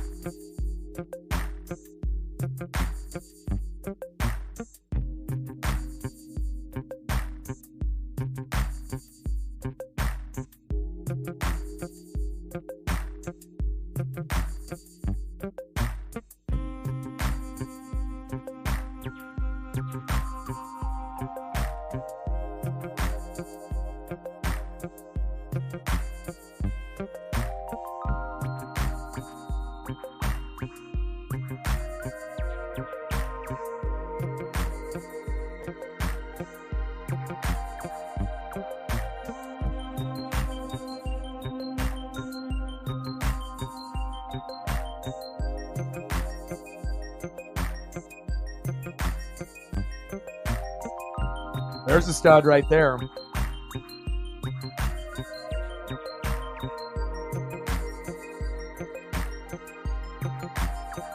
Yeah, but they might be able to beat the Bills on Monday night. Anytime you end up having a coaching change, sometimes the players rally, not necessarily for Aaron Rodgers specifically, but, I wouldn't be shocked if the Jets beat the Bills, like even though the team seems like a little bit of a mess, but sometimes, they need to make a change. And obviously Aaron Rodgers, seems like he gets a lot of people fired and whatnot, and he definitely isn't the same player as he was a few years back, but I mean, they definitely have a good defense and they have some good players, but can they put it all together? That's the question. Offense has been a little unreliable, but the defense has been pretty good.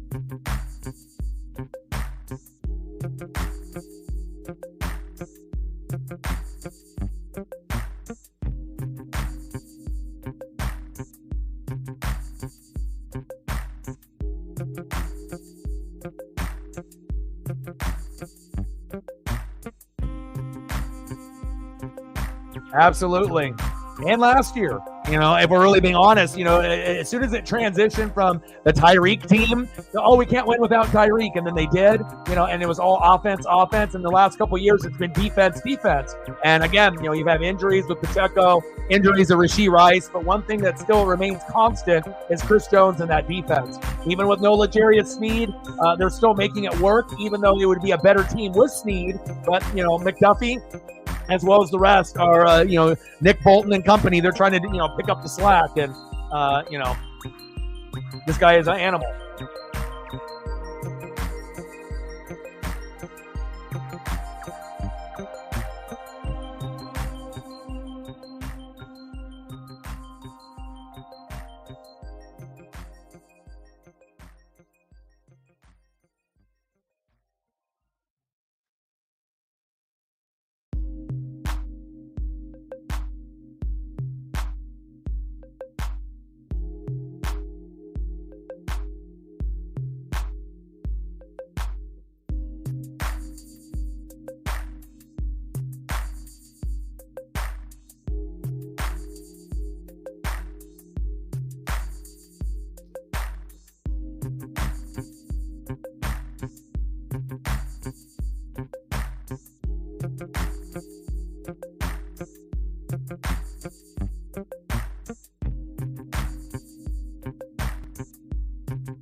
There's a stud right there, baby. Modern day Warren Sapp, baby. You can't win unless you got one of these.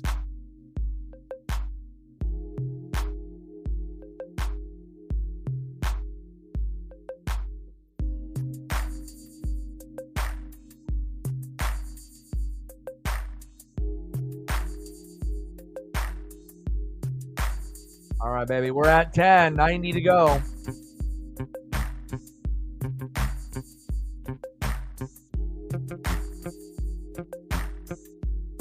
And in this particular matchup, again, if, Jordan Mason does not come back, obviously it'll hurt me in fantasy. But again, for the Hawks fans, if, you can stop the run and then actually get the ball to your playmakers and just chip away, try to get three, and then try to be within, 3 to 6 points going into the fourth quarter. If you can make that happen, you're going to have a shot, to try to get this game, hopefully, somewhat, in range, and I'm not saying that it's going to go into overtime or anything like that, but the game plan is right in front of you. They have injuries. Jordan Mason, their number one running back, after CMC is hurt. So again, if you don't allow big plays with the run game and you're able to get hopefully some sack lunches on Purdy and get some pressures on him, maybe get a lucky strip sack or interception or a fumble, and then you got to make sure that you're scoring off that turnover. And then if you can end up doing that, and you're in range within 7 or less in the fourth quarter, there may be a chance. But again, the play calling and the coaching, up to the, first half, not ideal. And again, the Niners kind of punched him in the mouth, even with the injury to Jordan Mason. And again, the Hawks now need to punch back. But again, it's all about getting the ball to the proper players at the right time. Just because it was successful, running the ball with Walker, against a bad team doesn't mean you're going to be able to do the same thing against the San Francisco 49ers. So.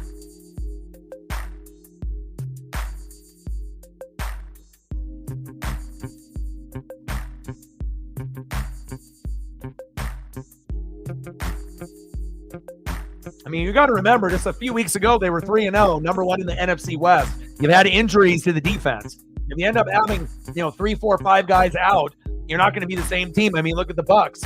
I was good early on, then I ended up playing the Broncos with no Vita Vea and Antoine Winfield Jr., and we got beat. And then you saw the Falcon game. That's not who we are. But again, if you don't have your, star players in, sometimes this is the result that you get. So, a lot of people love to overreact, when things aren't going their way, and again, the Niners are, typically a good team. There's a reason why they typically get to the NFC Championship game or the Super Bowl. And they've started slow, like 3 out of the last 4 years, but they finished strong. So, losing to a team like the Niners doesn't mean the Hawks are a terrible team. It's just that they're injured right now. And again, they've been shooting themselves in the foot in this particular game. But that doesn't mean that the adjustments can't be made and things can get a little bit better in the second half. There's not a lot of teams that would be able to play the Niners and win, even with the record that they have at this moment with being 2-3. So.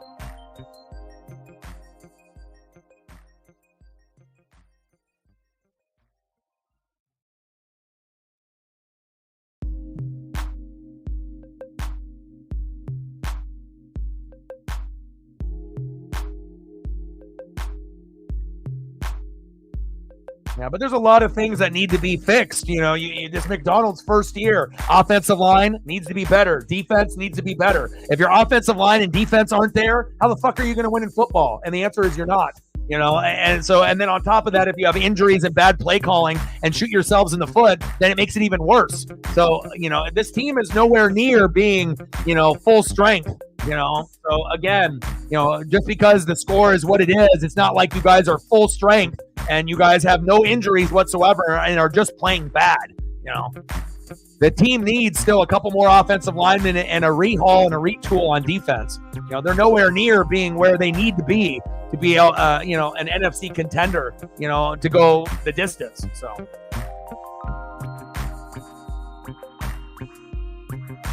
And again, what's a quarterback's best friend? A good offensive line and a good running game. And if the offensive line isn't doing their job or they're injured, then you're not going to get the most out of those guys.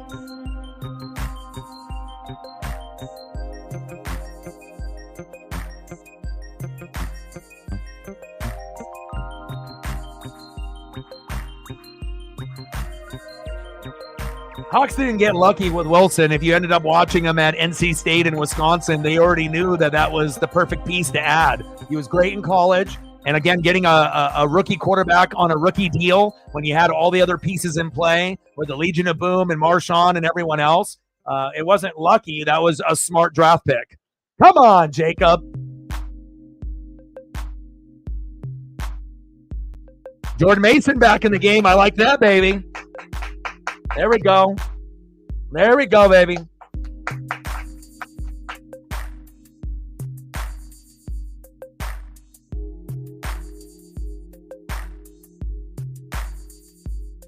You can have an average quarterback look elite with an elite offensive line. You can have a bad quarterback look actually average or above average with an amazing O-line. So, once we end up having a full strength offensive line and defense, then we'll see where the Hawks are at. But again, it's a work in progress and they're injured. And remember, they started off 3-0. People are acting like, the Hawks started off the season 0-3. They went 3-0 and were in first place. Then the injuries happened. And what did I say? As soon as all those big guys got hurt, right, when you lose 4 or 5 starters on defense, half of the team on D, you're going to drop a few games. And that's exactly what happened. Regardless of the opponent, you may lose. And that's what happened. So, you have to understand it's going to take time. And this is a rivalry game as well. So, Purdy, incomplete. And now we got a flag on the play. And obviously how you end up, kind of evening the score, you have to get to Purdy. You can't just let him sit back there and go through his progressions. And again, they probably don't have the personnel because they're injured, like Byron and a few of the others that would normally get sack lunches on Purdy. They don't really have the guys to be able to get to him. And on top of that, let's be real. The Niners have one of the best offensive lines in football. There's not going to be a lot of guys that are going to be able to beat one-on-one with Trent Williams, first ballot Hall of Famer. So, to act like, this team, is bad and they can't do this, they can't do that. It's a work in progress. And again, they are still capable of making a little bit of a comeback and having a successful season. But you show me any team in the NFL that's losing half of their starters on defense that are still continuing to win games. It just doesn't happen. Period. 2nd down and 10. 16-3 Niners. Shotgun set. Purdy. First down, Niners. That soft zone. Big play there to George Kittle. First down, Niners.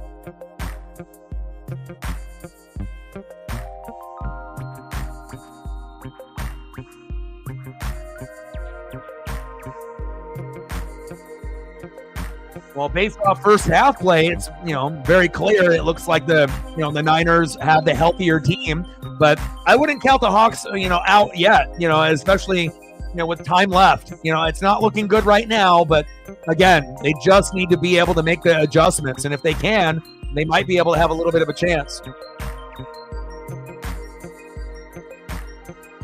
But again, they desperately need a fumble, an interception, a special teams touchdown, a sack lunch, a tipped pass, anything positive, and you can definitely tell with like body language and whatnot, if they feel that they actually can come back or not.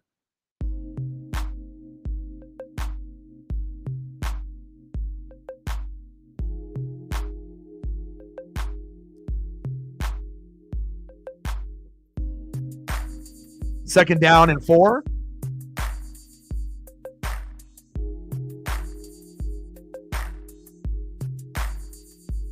Halfback toss. First down, Niners. Move the chains. Durando with another first down.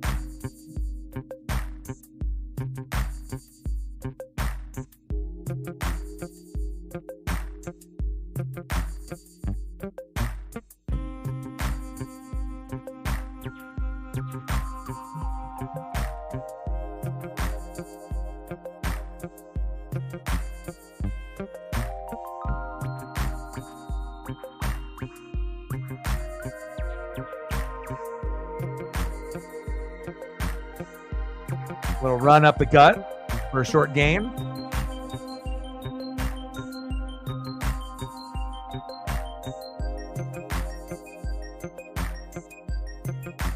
And again, the Niners are going to try to run the ball, because the ultimate rule out of any team playing in the NFL, if you have a lead and you're going into the second half, you run the ball to kind of bleed the clock. And again, even though they might not have Jordan Mason in there, he had one carry and then they took him out. So I don't know if he'll get at least one more. So maybe I can get to double digits, but you got to stop the run. Point of attack, and you're definitely going to see who's hungry, for the Hawks. Byron's not playing, your guys that normally that would be out there. Now Williams is still there to be able to make plays, but who's going to join Williams and help Leonard out? But obviously the defense is going to run properly when they have Byron and Leonard Williams together. that's when they can stop the run and get the sack lunches and whatnot. And having only one of the two, it makes it a little difficult. 3rd down and 3.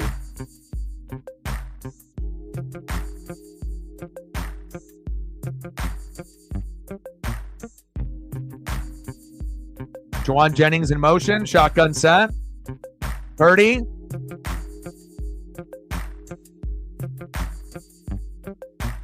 Touchdown, Niners, George Kittle. Wow.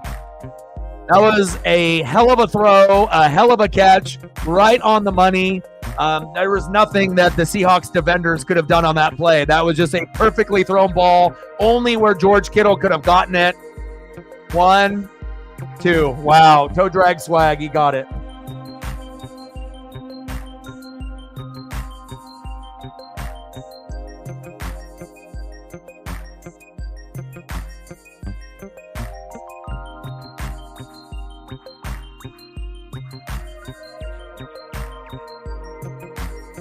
Extra point is up, and it's good. 23-3 Niners. Yeah, anyone that's got Kittle in fantasy, you're loving that.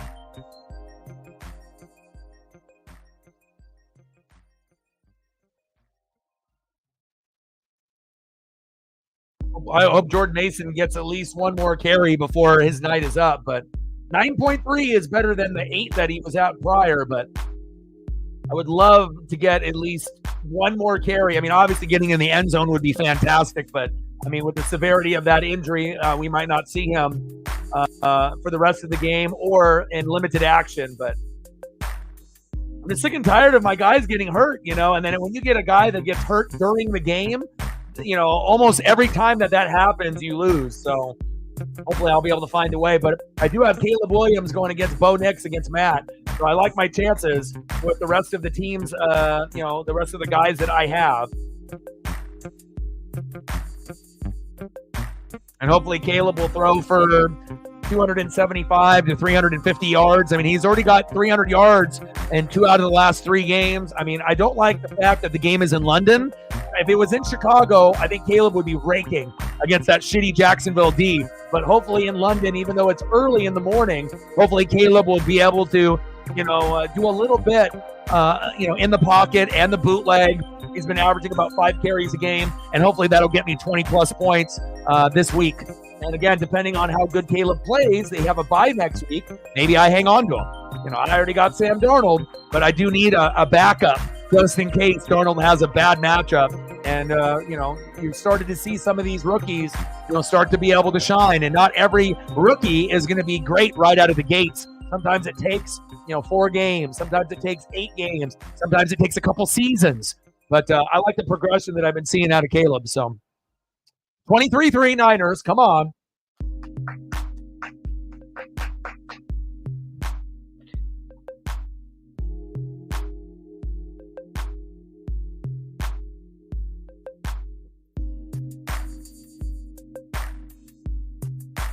Wow, Shep is already projected for 132. 17 out of Purdy. He's got Walker with 4, Kittle with 14.9, and he's got Niner D with 11. He's got all Niners, and then 1 Hawk.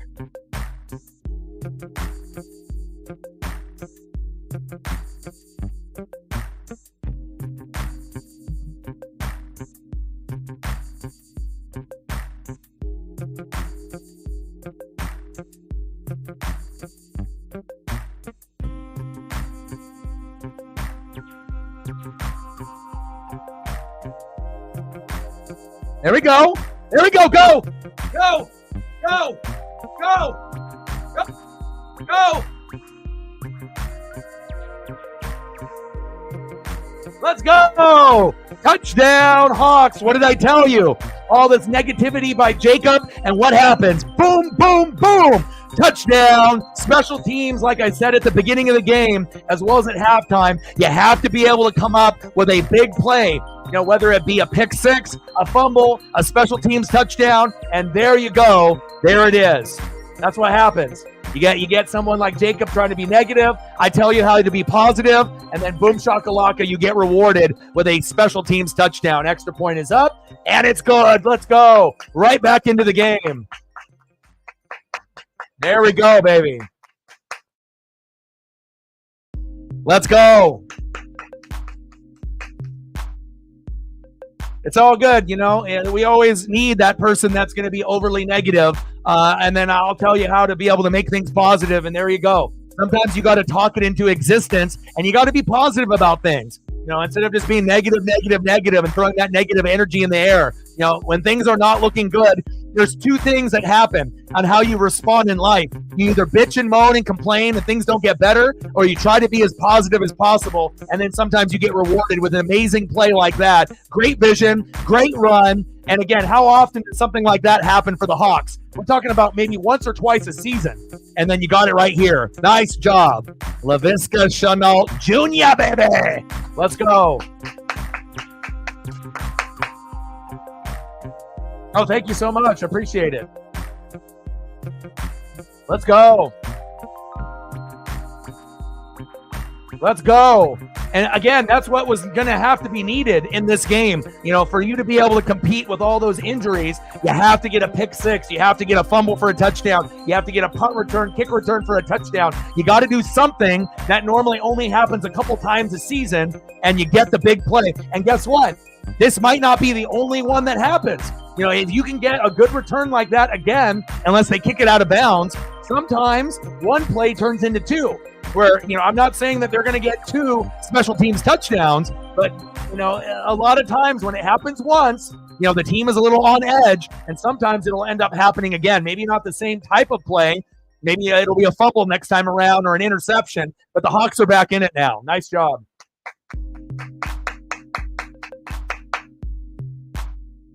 Let's go. Thank you so much, Chief. Well, Chief with a tenner. Thank you so much, man. I appreciate you.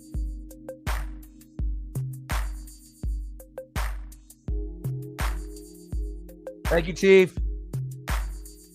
I appreciate it very much, man. Thank you so much, bro.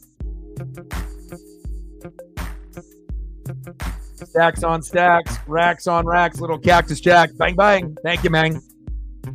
Momentum. Ooh, first down, Niners. Got to get a stop here.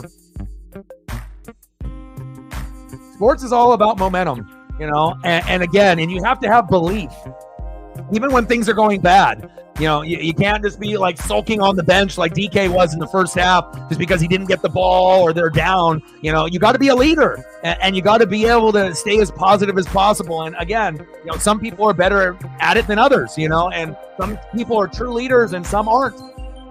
It's very clear, you know, and that's, you know, why DK isn't like the leader of the team, because if he was, they would be in fucking trouble, you know. You know, he's a guy that obviously can make big plays, but, you know, he's not going to be the guy that everyone looks up to. There you go. Good tackle. We're at 20, 80 to go. Nice job by Laviska Shenault. Hopefully he'll get another opportunity to be able to, you know, either score again or get in close, you know, where he ends up having another like 50-yard run, and then you can put him in, you know, field goal range or in scoring position later in this matchup in the third or fourth quarter. Because even if he doesn't score but gets like a 60-yard return, that could lead to a touchdown or a field goal and building more momentum. 2nd and 8. Where's the hold? Get him! Wow. Flag on the play. That's got to be a hold on the fucking Niners. That's coming back. That was blatant. Big hold on the Niners. Bring that shit back. There you go. Here we go. Get some momentum going. Let's go. And then as soon as you can get it to 23-17, then we're back in business. You know, obviously 23-3, it stinks, right? 23-10, a little bit of belief. Now, even if you get it to 23-13 and you get a field goal, you feel like, okay, if you get a field goal on the next drive, maybe the touchdown's coming after that. You just got to chip away. Got to get to Purdy. Got to stop the run. And obviously, they don't have Jordan Mason out there, so that's obviously a benefit for Seattle, because obviously if Jordan Mason's out there, his game is probably out of reach. 2nd down and 18. Get him! Get him! Dive! Dive! Good tackle there by Love. 2-yard gain. 3rd down and 19. Momentum has shifted to the Hawks now.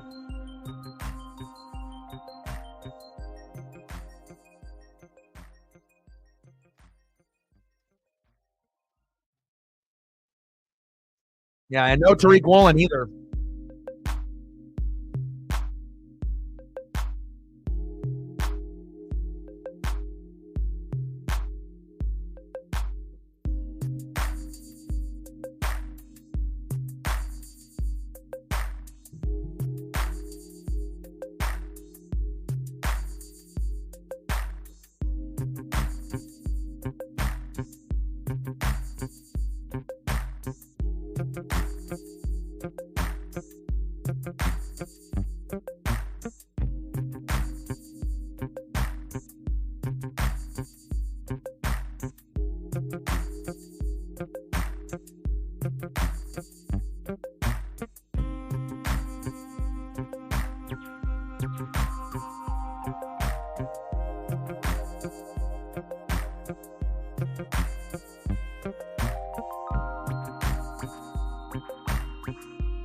Debo.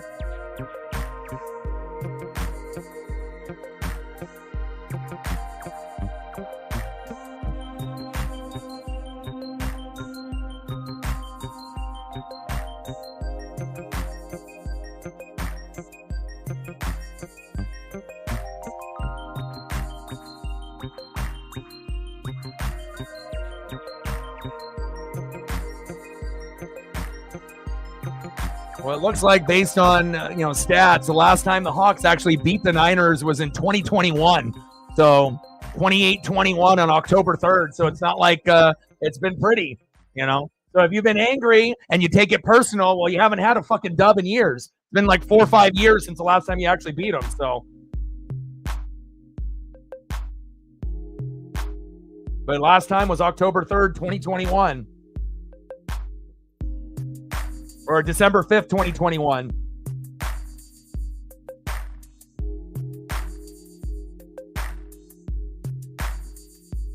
Yeah, that's what it was. December 15th or December 5th, 2021. And then they won on that matchup 30-23. And they also won 28-21 on October 3rd. It's been a while. And in 2021, they actually won 3 times. They won in January 3rd, and then they won on October 3rd on the previous year, and then obviously on December 5th. So it's been a while. We're in 2024, so it's been like 3 years. It's been a while. Not easy.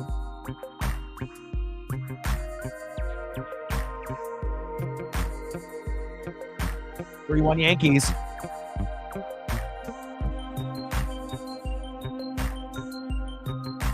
Two innings to go. So it looks like Yankees are going to advance. So they're the only team that had the bye that might advance besides the Dodgers if they win tomorrow. And I'll be doing that game. We actually got some good views on that, 2,400, 2,500 views on that. So we'll end up doing, the Padres at the Dodgers at Dodger Stadium, Game 5 tomorrow. We'll do Ducks and we'll do the Buckeyes on Saturday. Number 2 versus number 3 at Autzen will be electric. And then obviously Sunday night will be Bengals and Giants. Monday night will be Bills and Jets. So not really the best matchups. Obviously Bucs Saints as well as Cowboys Lions. That would be better, for Sunday night and Monday night. But, it is what it is. 23-10 Niners. All right, Hawks, let's go.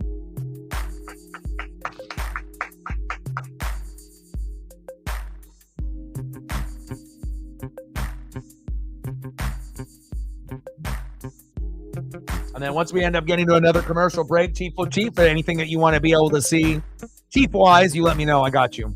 Appreciate you. And hopefully we'll get a few more people to come through to smash the like button and hopefully participate in the dono train.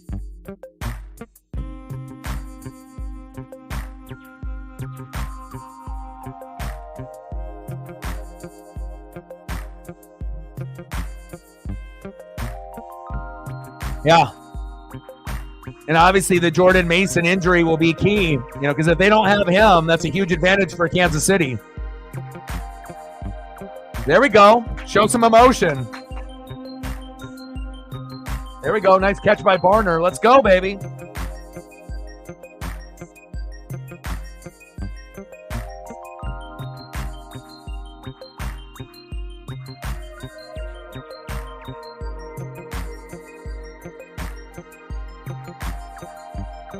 The game is at Arrowhead, though, isn't it, Chief? So you already have an advantage. Like, even if they have Jordan Mason and whatnot, like, it's very difficult to win in Arrowhead. You know, even though Patrick Mahomes hasn't played good football this year, you know, they played good enough as a team to be able to be undefeated still, right? And to get those dubs. And I'm not sure if his fantasy numbers are ever going to go up. You know, it doesn't really look like he's going to be a significant fantasy guy. But as far as just a real-life quarterback, you know, hopefully things will improve enough so that way they get a little bit more cushion in that offense. 2nd down and 8. Play action fake. Gino, get rid of it. Incomplete.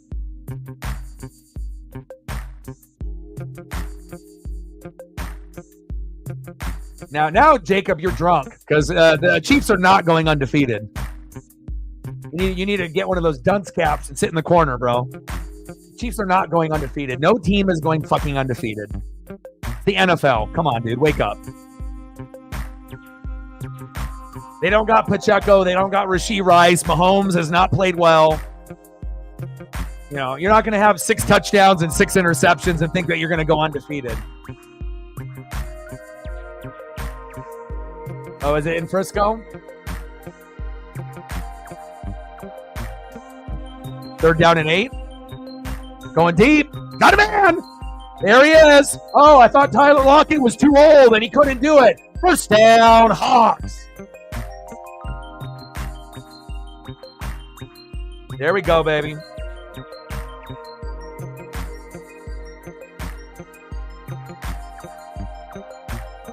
Yeah, the game is in San Fran, Chief Chief. Here we go. Make sure you're going to your speed guys. You know, you got your slow guys, you know, or not really slow, but, you know, slower with like Kenneth Walker III and DK. You know, maybe go less to those guys and go with your guys that actually can catch the football. Lockett's got the best hands on the team, and he proves it again. You know? It's like stop going to the guy that is like the most popular in DK and go to the guys that actually can get the fucking 1st downs. There we go. Oh, Fant, baby. 1st down, Hawks.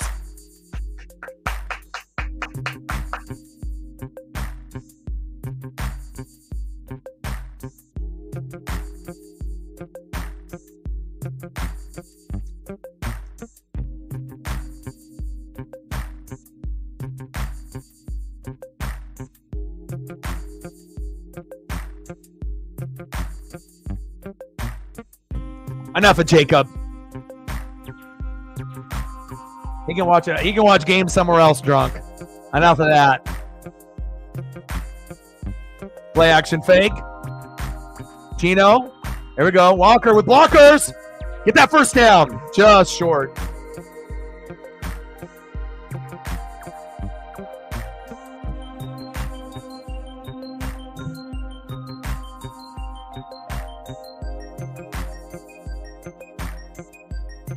Second down and 2. Shotgun set. And why did you bounce it to the outside, Walker? You got to go straight up the gut. Side to side is not going to get you anything against the Niner defense. They're too fast. That was a terrible, terrible play there by Kenneth Walker III. Come on now.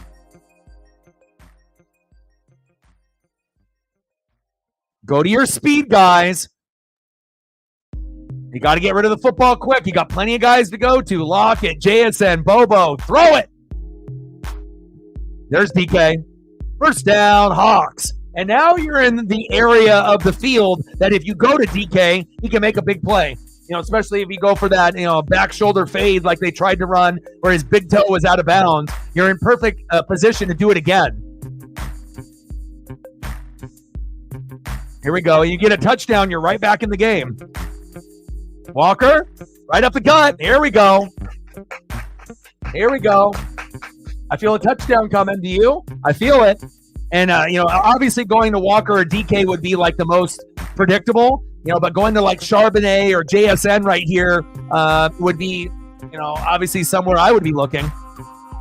Shotgun set. Walker again. Leaning over. Did he get in? Just short of the touchdown marker. But they get the first down, so they're about to score here. Here we go. And as shitty as the Hawks looked in the first half, right? And obviously, before you had Laviska Shenault, quarterback sneak by Gino. Kenneth Walker, the third fantasy owners are just livid right now. But again, 23-17, and as bad as the Hawks looked in the first half with shooting themselves in the foot and play calling and all of these things, as you see a couple of the Hawks players throwing up there on the sideline. But again, sports is one of those things where no matter how bad it looks, as long as you have faith, right, and you can make a couple plays, anything can happen.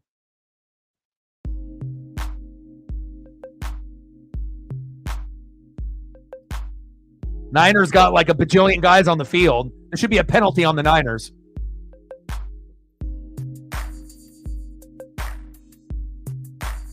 There we go. Kenneth Walker, the third. Bang! Touchdown.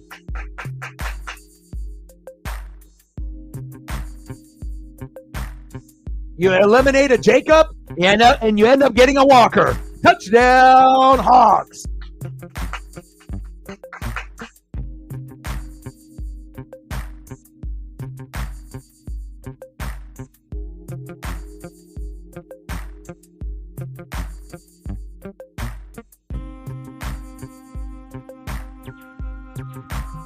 I mean, it's crazy. If you ended up watching the first half and then turned the game off, you wouldn't believe that the Hawks would be at 17.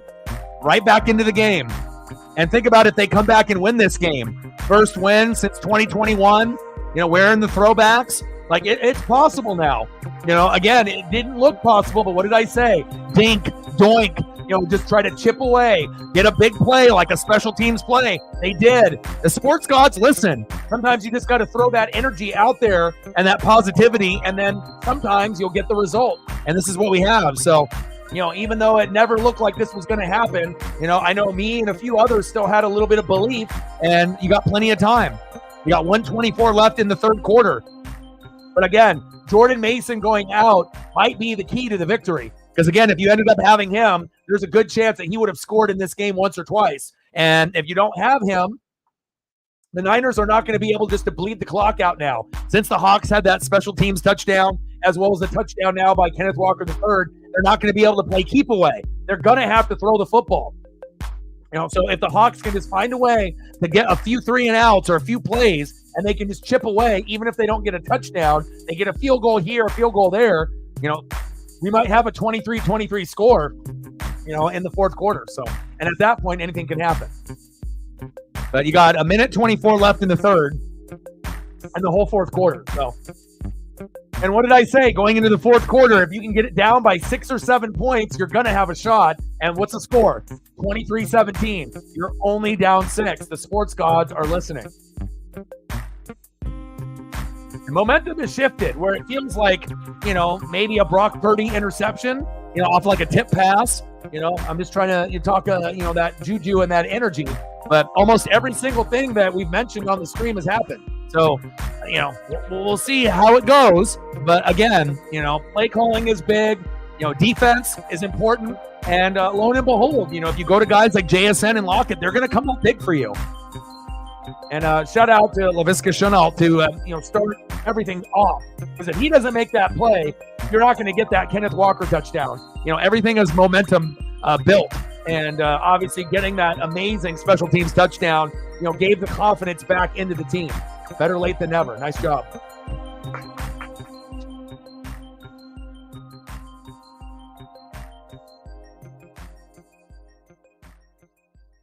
And now you're going to get more effort out of the Hawks players. There were some players that were almost like, hunched over and gave up. But now, after the special teams touchdown by Laviska Shenault and then that Kenneth Walker touchdown, now you feel, okay, we're right there.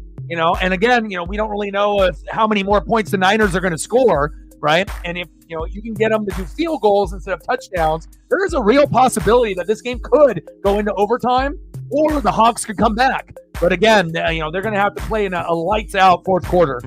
And obviously, they're going to have to pray that, Jordan Mason doesn't come back into the game. Obviously, that hurts me in fantasy, but, just trying to throw that out there.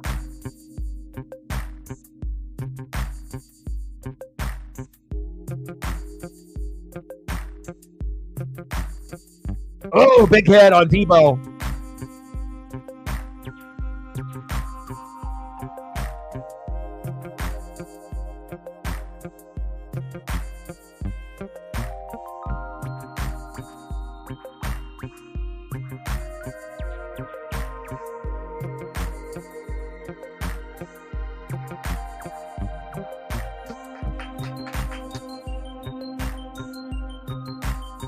Bobo is a guy that can make plays. I feel that they just need to give him an opportunity to show what he can do. First down and 10. Crowd is into it. Play action fake. Purdy. Incomplete. There we go. And again, if you can force them to throw the football where they can't just bleed the clock out and get 5, 6, 7, 8 yards on the ground, you're going to be able to force, maybe a few punts, and hopefully they get a punt on this particular drive.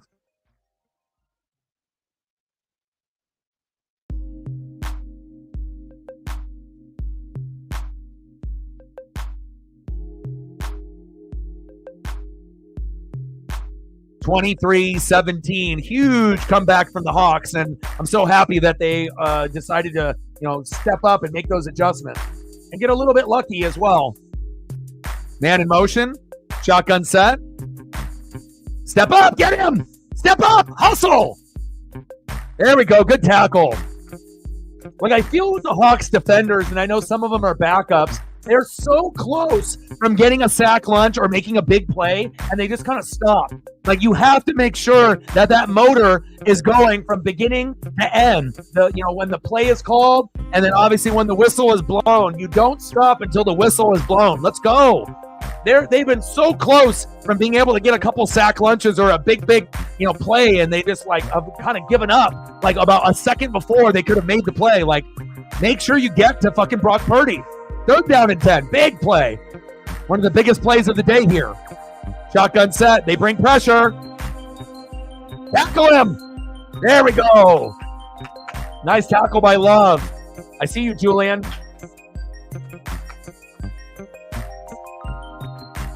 Momentum, baby. Momentum. There you go. Again, if you have Jordan Mason, he can get first downs, and you're going to be able to get good yardage there. And again, Love doesn't go for the crazy play, ends up wrapping up, and you end up getting a big fourth down stop. End of the third quarter, 23-17 Niners. They have a shot now.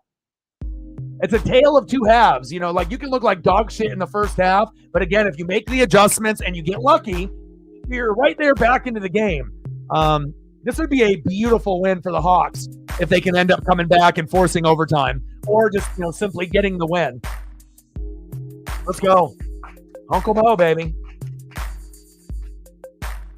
That's why football is so exciting. Again, in other sports, you will get comebacks here and there in the NBA and the NHL, obviously, and the MLB. But I feel like with the NFL, sometimes, that Uncle Mo and that momentum, it does weird things, and sometimes you just need people to believe. You need to speak it into existence. And sometimes those magical plays that everyone thinks that aren't going to happen, they end up happening, lo and behold, and you're right back in it now. 23-17 Niners. Hawks have a chat. Let's go. Thank God it ended up, having that momentum reverse, because I don't think anyone would really want to see a 23-3, 30-3, 37-3 type of game. This is Thursday night football. They're wearing their throwbacks, both teams. We want to make sure it's a good game. And again, they definitely shot themselves in the foot in the first half, but that was an amazing third quarter. One of the best third quarters I've seen from the Hawks in 2024. Now they just got to keep that momentum going. And understand, you don't have to go to Walker and DK. Make the adjustments. Go to, Tyler Lockett. Go to JSN. Hell, go to Bobo. Noah Fant. Mix it up a little bit. Don't be vanilla. Don't be predictable. And then obviously the special teams and the defense will do their part. Let's go.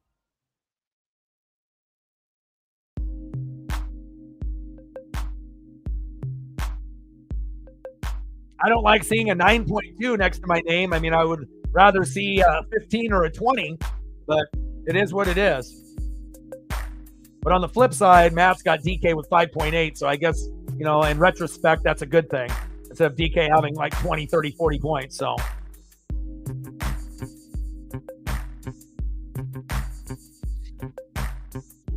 And Captain Oreo with 20.6 on the bench, and that might end up making him lose this week. You might be able to get a win, Megan. You guys are neck and neck.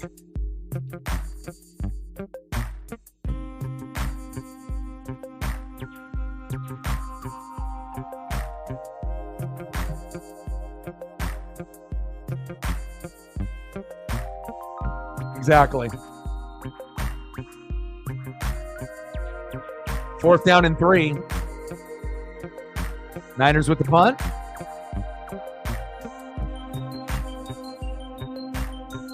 Get the football.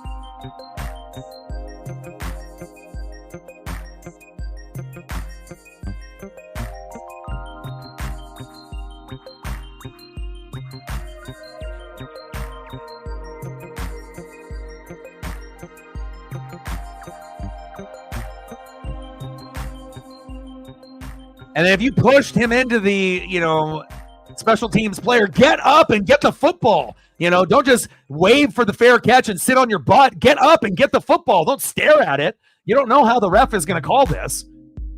Golly. Have some better awareness, Hawks.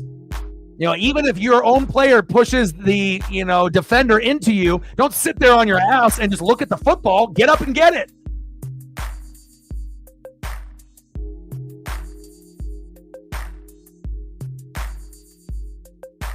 Let's go. Could you imagine if they would have called that a fumble and then the Niners got the ball and they scored? The game would be over. Come on. All right, here we go. We'll see how good Grubb and company, as far as the play callers, are here. Go to your playmakers. And what is Shanahan challenging it? Shanahan's trying to get the ball back and try to win the game here. Is that what they're doing?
Jacob in the building. What's good?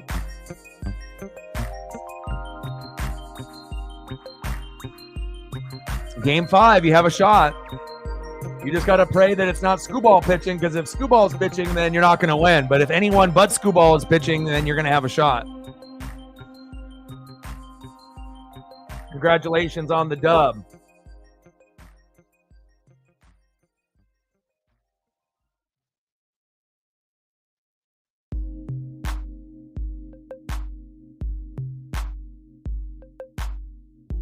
Uh-oh, it's going to be Scooball, bro. You might be done. Game 5 is on Saturday, and I don't think you're going to be able to beat Scooball. I mean, good luck and all, but that's the best pitcher in baseball. And you already know if it's a Seattle ball. They definitely tried to go for a fast one there.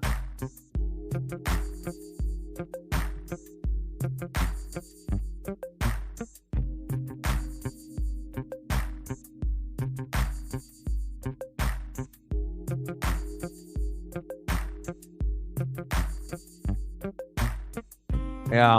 I was going to say, it looked like it did hit, the player, and then the Niners recovered. That's why I was so pissed he didn't get up and go after the football.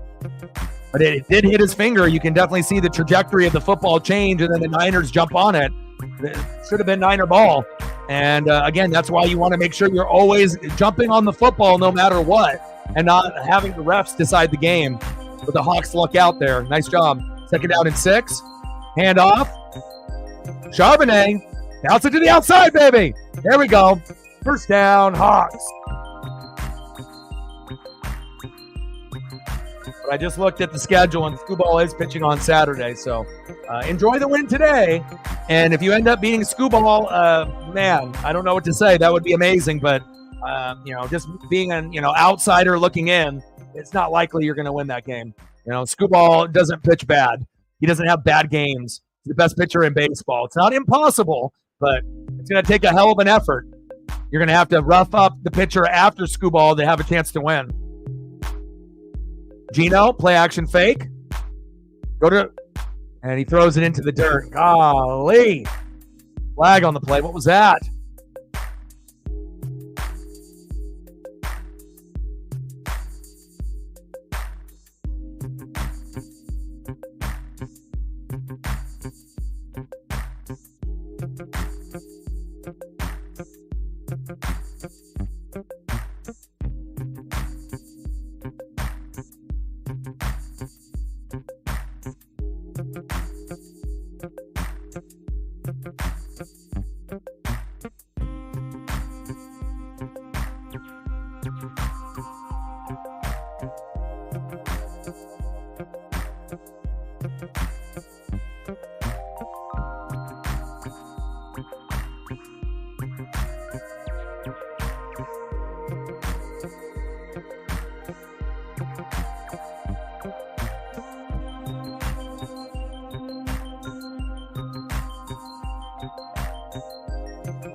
Third down.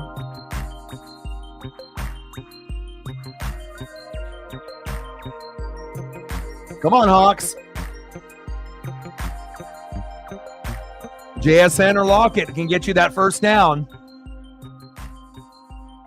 Not that DK can't. He obviously is very capable as well, but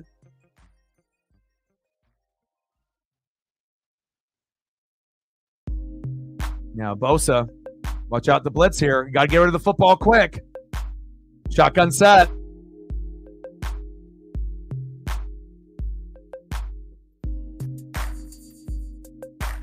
Incomplete.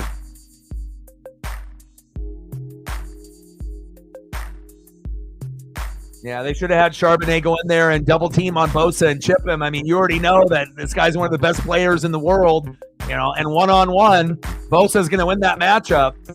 And it's not like Gino has got speed, like Jaden Daniels or Lamar to get out of there. That's just, they got to be smarter than that. Missed opportunity for the Hawks, but at least they're only down by 6. Hawks with the punt.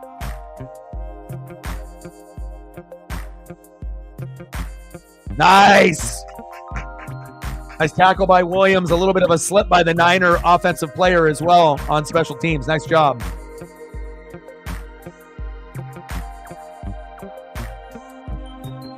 One day the Hawks will end up having more of a mobile quarterback, but for the time being, this is what you got. So.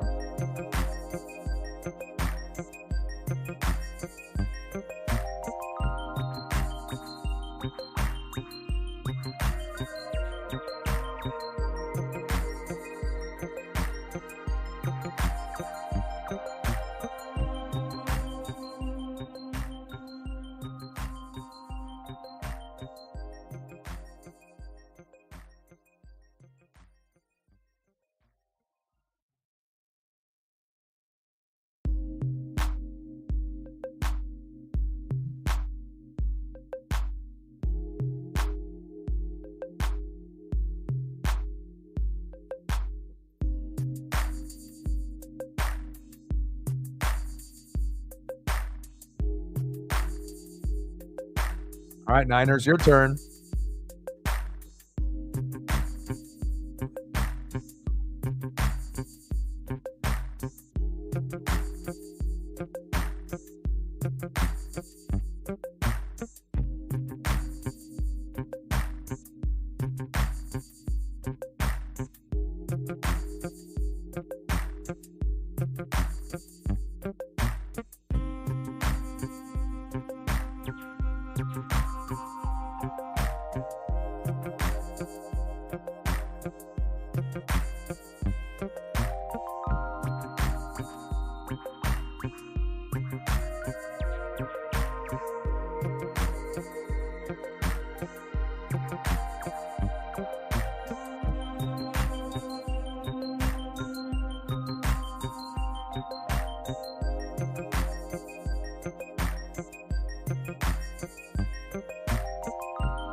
Let's go, baby. 23-17 Niners.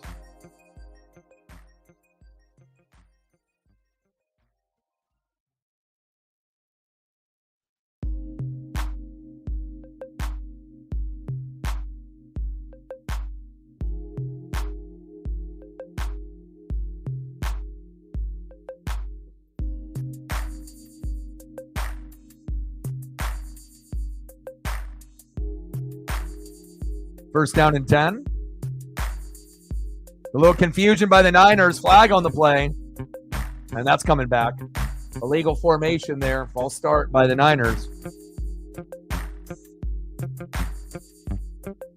Now the Niners are starting to shoot themselves in the foot here in the second half.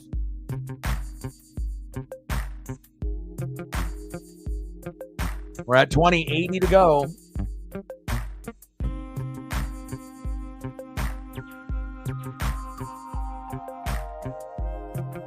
And we need one more like to get to 20. If you guys haven't smashed that like button yet, please do.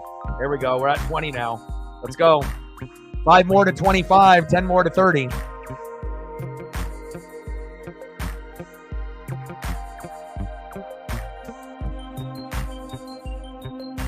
Shotgun set for Purdy. Pump fake. Get him. Juszczyk is there. Don't let him get the first down on first down and 15. Nice gain by Juszczyk. I feel like the Hawks have been so close to getting sack lunches. Like they're literally like one more little effort away from actually grabbing onto him, and they just can't get there in time. They're so close.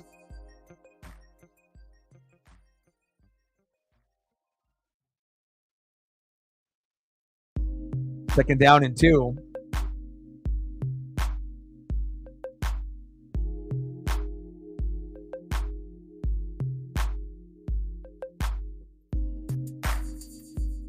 Hand up the middle. First down, Niners. Move the chains.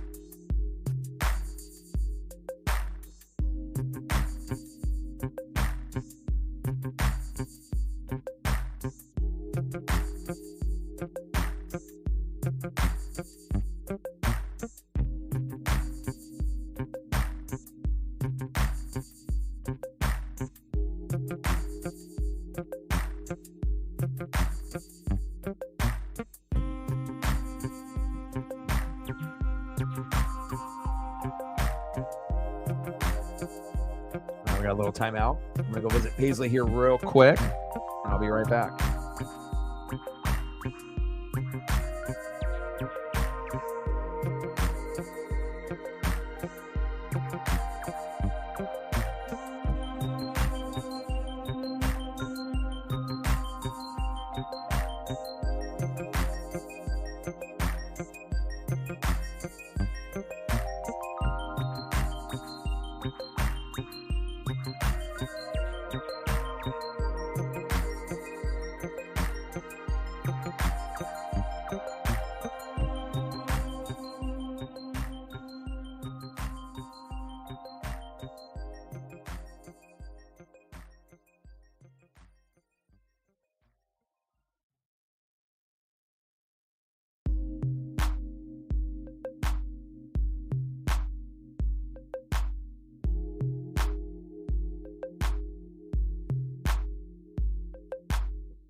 All right, 23-17 Niners. I'll take a look at the stat page here real quick.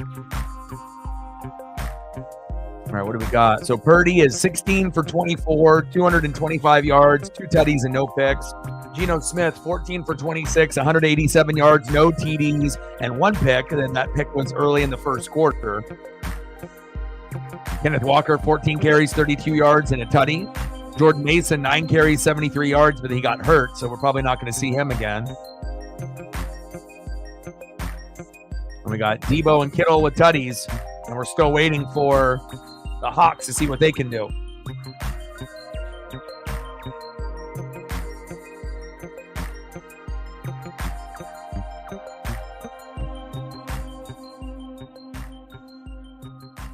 First down and 10.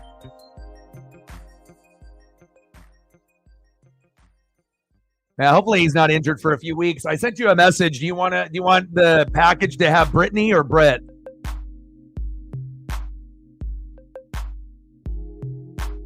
All right, let me see. You just messaged. Okay. I figured we would just do Brittany. That would probably be the smart way to go about it. So that way there's, like you said, no confusion there. So Debo is hurt. What does he have? A dislocated shoulder?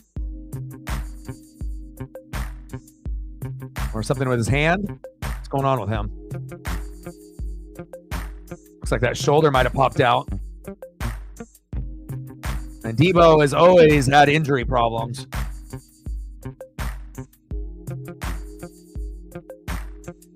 Yeah. Well, you'll be getting a nice Chase Elliott shirt. I don't know how long it'll take to get to you, but I'll put in as soon as this game is up, I'll put in the order tonight. So.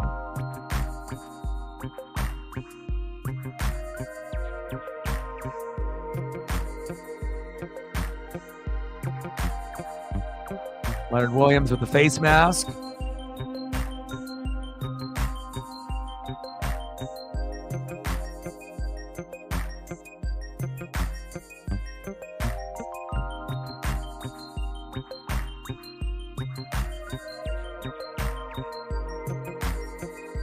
Oh, okay, I figured. You're like me, we got to get those late night walks in. You love your pup, and I love mine.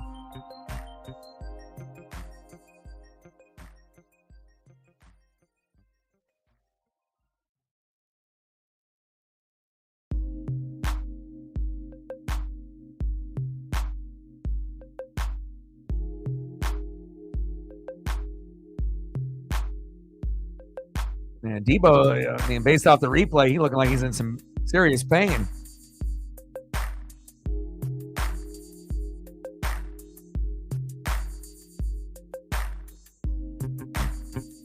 I don't know if it was like a stinger to his arm or whatnot, but obviously it doesn't look like it's his shoulder, which is good.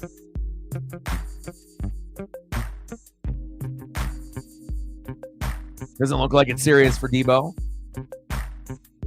Man in motion. Use check. Shotgun set to Purdy. Oh, what a catch. Ayuk. First down, Niners. Move the chains.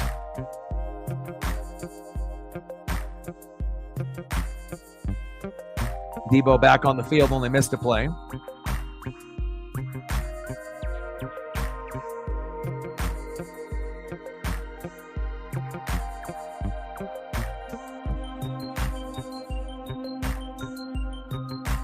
Great throw by Purdy. Great catch by Ayuk in between that zone.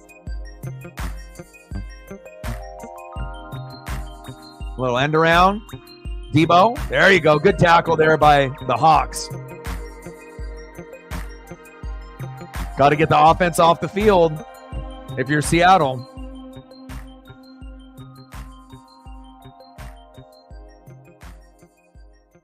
Second down and 9. 10 minutes to go. Yankees. So Yankees are going to end up playing the Tigers or the Guardians, but if the Tigers have Skubal on Saturday, we would assume that they would win. So we'll have Tigers, Yankees most likely, and then we got Dodgers, Padres tomorrow, which could go either way, but obviously a little bit of an advantage for the Dodgers being in Dodger Stadium. So Purdy going across his body, incomplete. That's a bad play call on second down. 39, they just got to play D one more time here. One more play.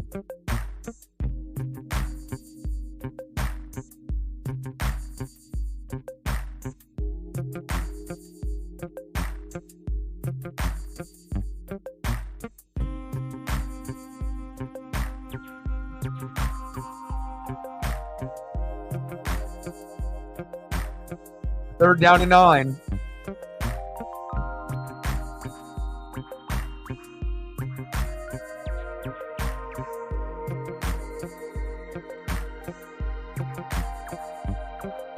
All right, Niners with a very smart timeout, because this is the play of the game right here.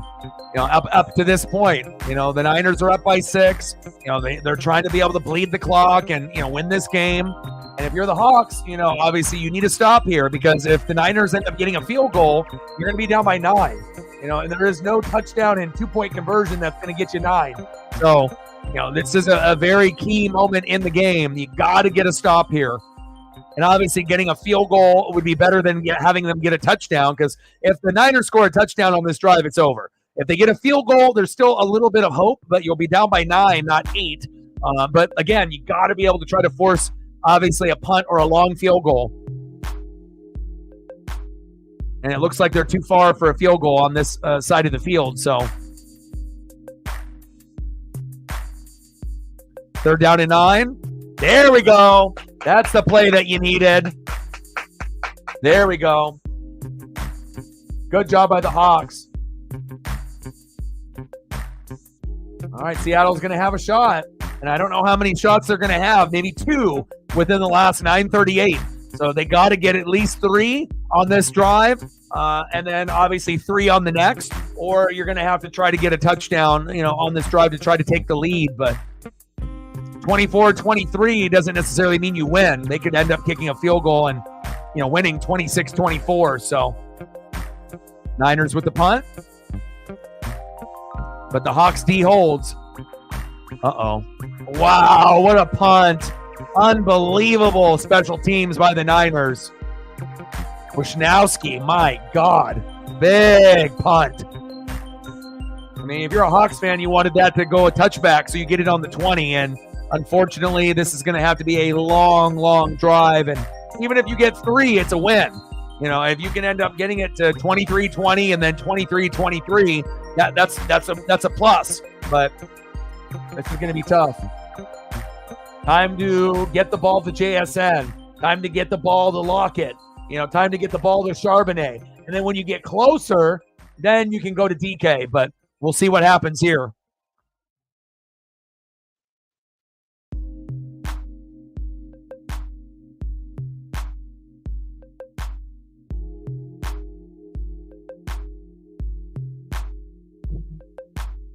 Oh, baby, baby, baby, baby, baby.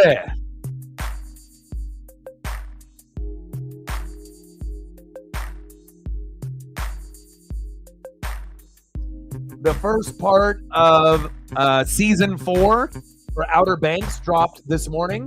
For any of y'all that end up watching that show, I've watched it from season 1. So they're going to do 5 episodes now and 5 episodes in November. So if you are looking for something new to watch tonight or tomorrow, you go to Netflix and you click on Outer Banks and you can enjoy season 4. I've already watched 4 episodes and I'm on the last episode, obviously with about 10 minutes in. So, and they're not that long either. They're only about 45-minute episodes. And again, you know, it may not be for everyone, but again, if you are looking for something new to watch, I recommend watching it. It's actually pretty good. I like the cast. Obviously, it's going to be geared more towards like teens, you know, for a show like Outer Banks. But again, it's written pretty well. And again, I like the cast. I've been watching it since season 1. And Netflix hasn't really had anything new besides like the Vince McMahon documentary. And then obviously now with Outer Banks. So anything that's new, I definitely will always let you guys know because I'm always watching History, Discovery, Nat Geo, you know, for, you know, those Alaska programs like Life Below Zero. New season just dropped a couple days ago. And then anything new on Netflix or Hulu or Disney Plus or Apple TV Plus, I'll definitely keep you guys in the loop. But it's definitely worth a watch. And if you haven't watched it, you can watch it from the beginning. And again, if you've caught up, again, season 4, it just dropped this morning. The first part of season 4. Then you got to wait about a month to get the last 5 episodes. But it's good. First down and 10, little screen pass. Kenneth Walker III with a short gain. 6-yard gain. Second down and 4 on the Seattle 9.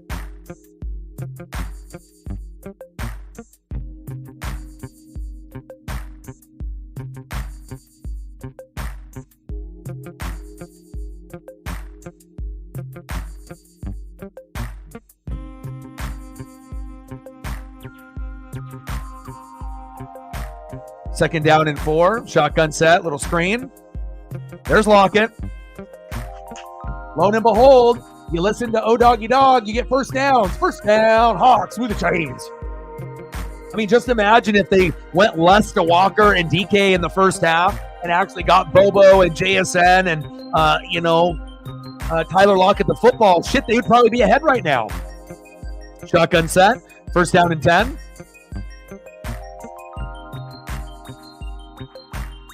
First down, Hawks. What a catch by DK. What a throw by Gino. That could have been picked off.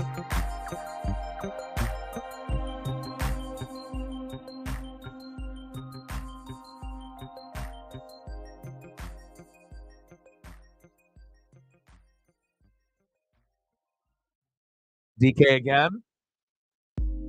Now, Matt's got DK, so I don't want DK to go too crazy here, but especially if I don't have anyone to retaliate with Jordan Mason being injured.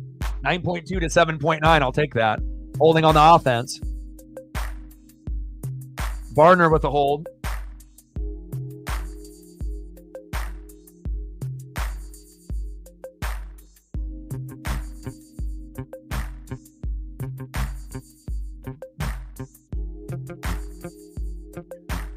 Cole, nice. Too bad for the Guardians, having to go against Scooball. But again, that's like an X factor, right? You got a guy like that. The Tigers have a chance against the Yankees too, especially if it's 7 games and Scooball pitches, game 1, game 3, or game 7, or game 1, game 4, and game 7 if there is one. First down and 18. Gino, get rid of it. Intercepted. No. Oh my. And this one might be over. Oh, my. Gino, what are you doing? Unbelievable. 2 interceptions for Gino there.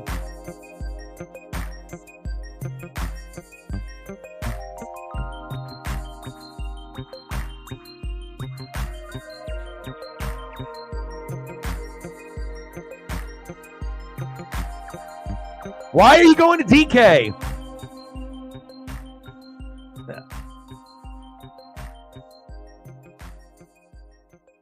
That's a terrible throw. And again, they already know that that's the number one option. Again, if you just you don't have the arm strength, or the offensive line to be able to take that risk. Brutal. 3 turnovers for the Hawks after this miraculous comeback. None for Seattle, or none for San Francisco.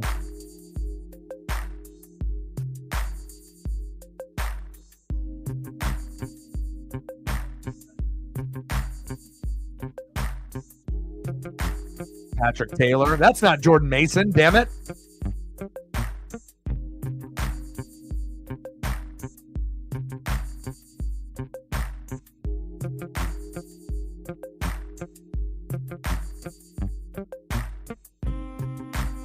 Yep, with some monster numbers. 19 out of Purdy, 14 out of Walker, 14 out of Kittle, 9 out of Niner D.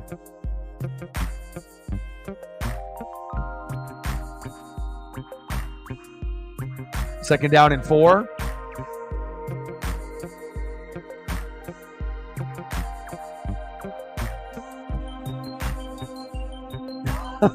Yeah, but not to the other team. I mean, we're both paying the price right now with Jordan Mason getting hurt, but hopefully it ends up being just for this game and he'll be available. But again, next week I already had him on the bench because he plays the Chiefs, and that's a red 1 matchup. So we're not going to play Jordan Mason next week no matter what, because that's the worst matchup you can have as a running back. So hopefully in that time period he'll heal up and maybe we'll be able to use him, or McCaffrey will be ready at that particular point. Purdy, touchdown, Niners. George Kittle, and now this one is over. Damn. Wish I had George Kittle in fantasy.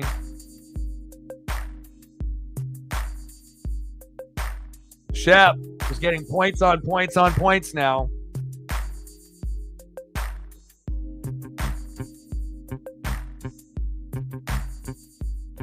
Wow. Shep with 70 points with 4 pieces. My God.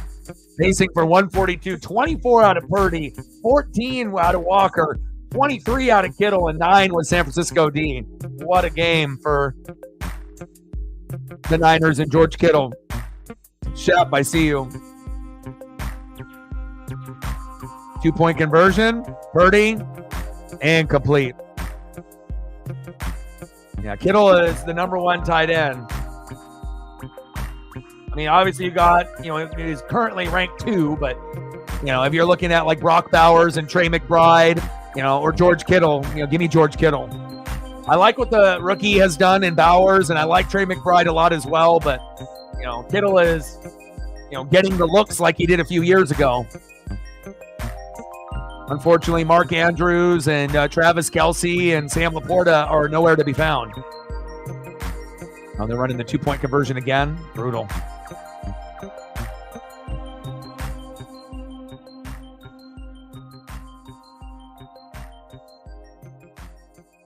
And a big stop there on the 2-point conversion. 29-17, down by 12. Kittle's always been top 3, top 4, but he's actually getting the looks, which all the other tight ends are not. Laporta's not getting looks. Andrew's not getting looks. Kelsey's not getting looks. And Kittle having a monster day.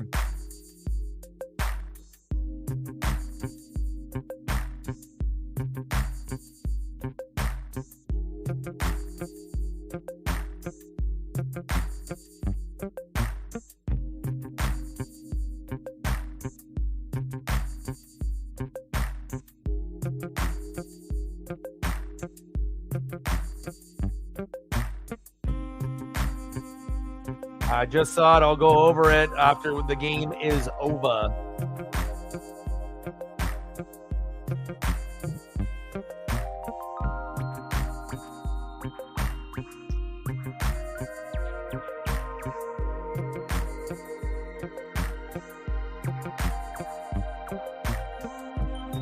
Yeah.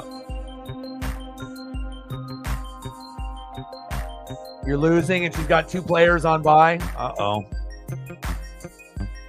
That's what happens like when you end up doing like a family league, or if you end up doing a league that only has like 4, 5, or 6 players, it ends up getting even trickier than doing like a 10-man or a 12-man league, because you have so many good players that it's almost like, it's easy to make a mistake because you have so many good players. Normally in like a 10 or 12-man league, certain people will have a bye. Certain people will have like a questionable matchup, and it's a little bit easier to be able to make a decision. But when you have so many superstars, at running back, wide receiver, it's definitely tough to be able to make the right decision every single week. But hopefully things will get better for you.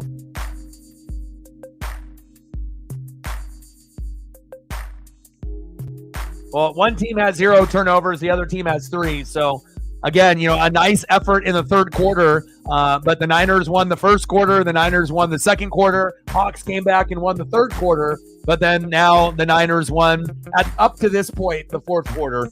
And, I still think the Hawks might be able to have a field goal or a touchdown in the bag here, but at this point, you're down by 12, and, you're not going to be able to come back at this point.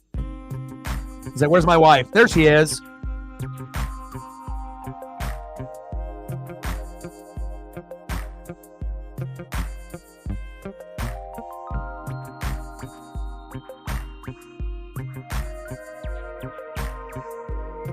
Relationship goals. George Kittle and his wife might be one of the best relationships in the NFL overall.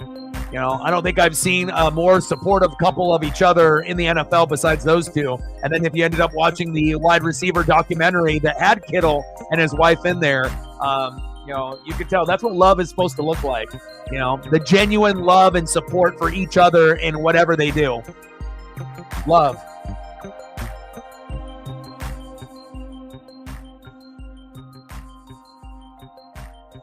The beautiful thing to see, just based on all the bullshit that you see in the world nowadays, like you actually see like two people genuinely love and support each other. It's a beautiful thing. It inspires me. First down and 10. Trips left, shotgun set. Geno into the flat. Walker. And the Niners are just too fast. Short game.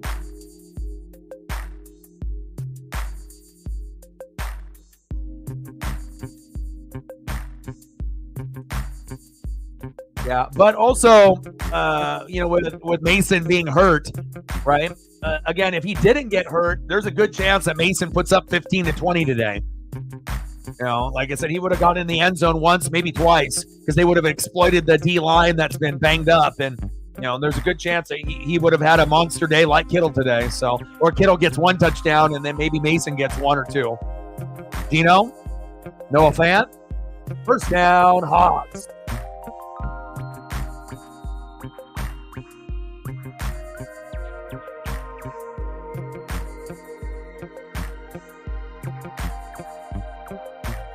First down and 10. Shotgun set, trips left. Geno. Get rid of it, Geno. Get rid of it. Towards the sideline, complete to JSN.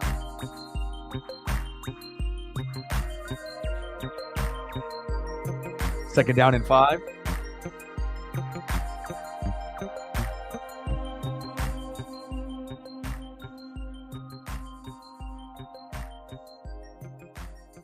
And hopefully the Hawks will be able to, get off the schneid and eventually end up beating the Niners at some point. But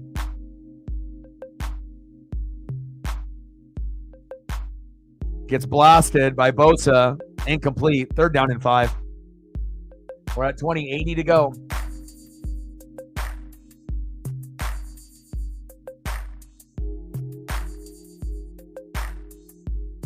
Yeah. Especially if they end up having, with some of these individuals, the wifeys ended up playing sports in high school or college, or obviously with the Ertz, like professionally. PK going deep, but there's a flag on the play. Touchdown, Hawks. But who is the flag on? Illegal shift, and it's coming back. Wow. DK finally makes a play. But it's coming back.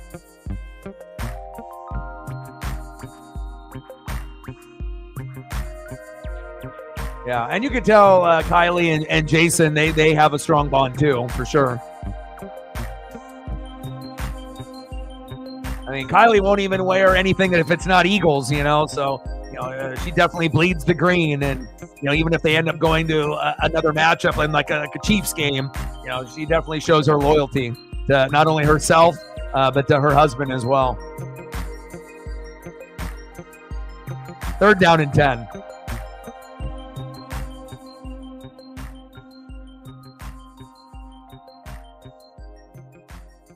Get that first down. There we go. Jake Bobo, baby. First down, Hawks. Bobo.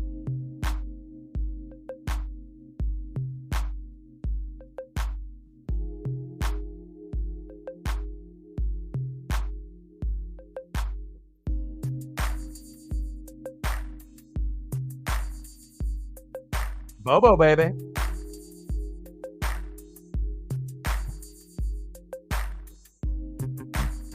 No worries. We'll talk another time. Appreciate you. Have a good rest of your day, or try to. 2nd down and 3. And once the Hawks defensive players get healthy, they're going to get back onto a win streak. Believe that. Gino? JSN. Uh-oh, fumble. Get on that ball. Wow. My gosh, the mental errors here by the Hawks. Bradford, great awareness.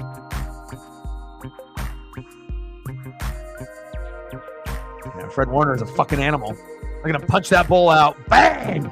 Little Charles Peanut Tillman there. 3rd down and 2. Ball start on the Hawks. Come on! Come on, Seattle.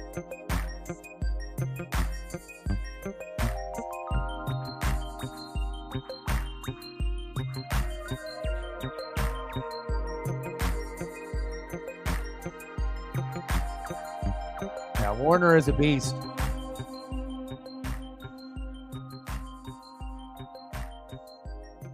I wish more players would do that, punch the football out or jump at the line to try to deflect passes if you're a D lineman. It's like basic shit that they teach you, but not very many athletes on the professional level execute it.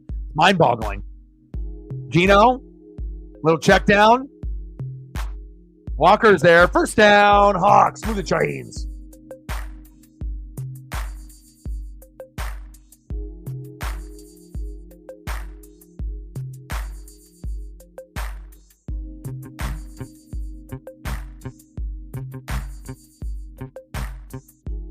Double E in the building. What's good? Gino? First down, Hawks. Tyler, get to the door and lock it, baby.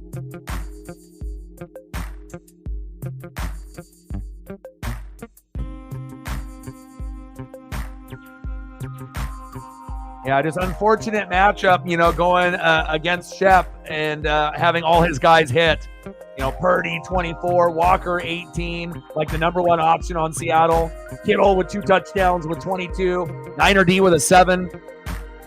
Gino, Walker.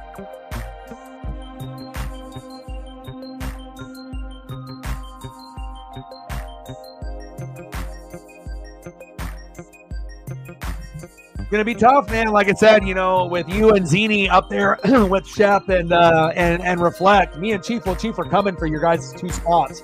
So I don't know how long it's going to take before we get there, but me and Chief, as far as being on the lower end of the totem pole, we're trying to climb up and to get where you and Zini are at. And again, there's going to be about 6 teams battling for 4 spots in about a month or less. So we'll see where it goes. But yeah, definitely tough, man. I mean, I played Shep and I had to get the best effort of the league that week, which I would have beat everyone in the league but him. And it seems like you're getting the same type of thing there.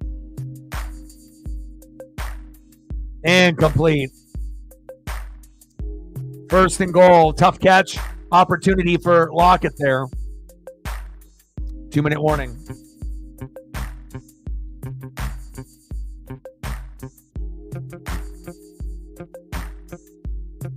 74.9 before Elliott has even got a chance to score any points yet. That's rough, man.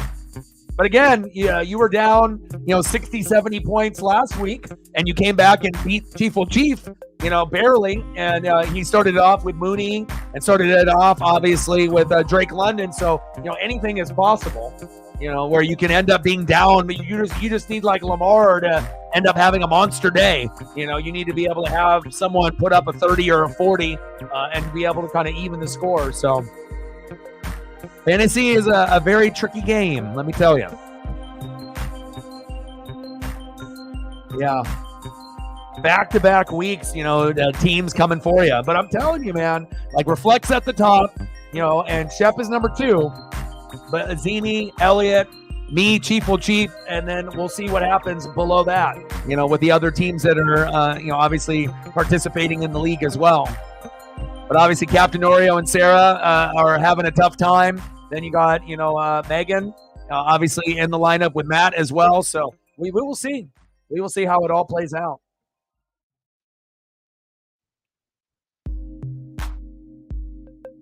Second and goal.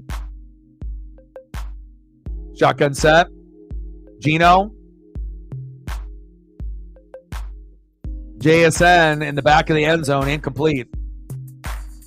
Third and goal.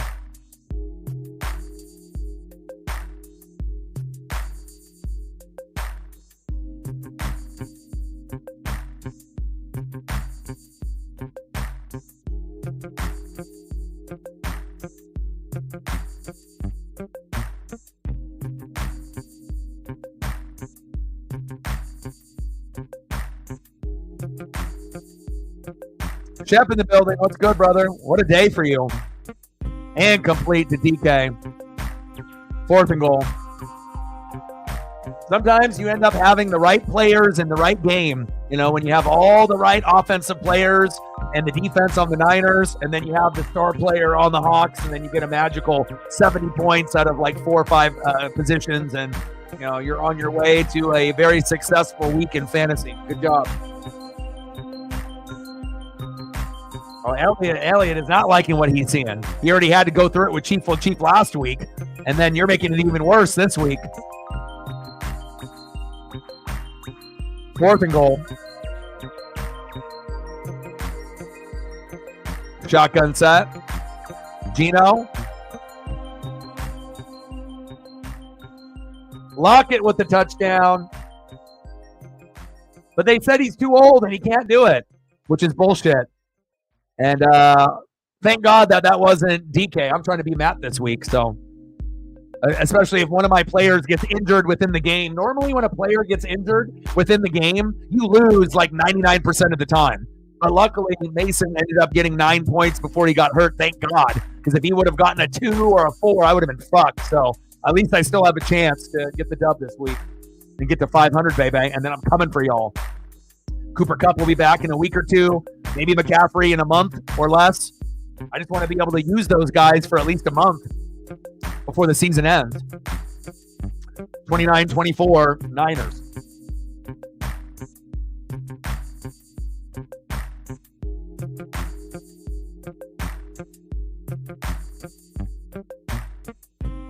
Yeah, I think everyone was shocked, Chief, that you lost, but again, you had too many pieces that shit the bed after a strong start with Mooney, as well as Drake London. And, hopefully you'll be able to firm up, some of those things. Yeah, everyone's contributing for you.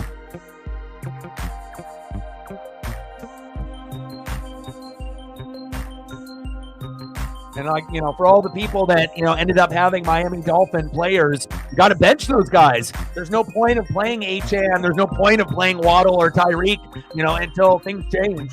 And if you end up, keeping those guys in, that definitely contributed to some of your guys' losses by hanging on to name recognition with those Dolphin players once Tua went out. And obviously Achane probably had the best chance to still get points because, the quarterback doesn't affect him that much. He just runs the ball. But when the offense is just dog shit, eventually, you got to substitute a guy like that out and put a guy like Chase Brown in. And I feel if you would have done that earlier, that maybe you would have gotten some more dubs out of the roster. But, you ended up starting off 0-2, and you're back into the thick of things. So, Again, you always have to make sure you're paying attention to the teams. You know, you have to watch the games. You have to watch red zone. You have to pay attention to the starting lineups, who's injured and who's not. And, you know, and again, if you end up having a capable backup that's just sitting there, like a Chase Brown for the Bengals, you got to play that guy. You got to pay attention, you know, and sometimes you leave points on the bench and it can kill you. But even with the loss last week, I still think me and Chief will Chief, as far as teams on the bottom, we're coming. You know, we know Reflect and Shep are at the top, but me and Chief will Chief are coming for Zini and double E spot. Uh-oh. Oh, my. This should have been Jordan Mason for me. Bullshit. Oh, and he goes down. Where was Jordan Mason? Why couldn't I have gotten that run for me in fantasy, damn it? What a run. Wow, 76-yard run, and this one is over.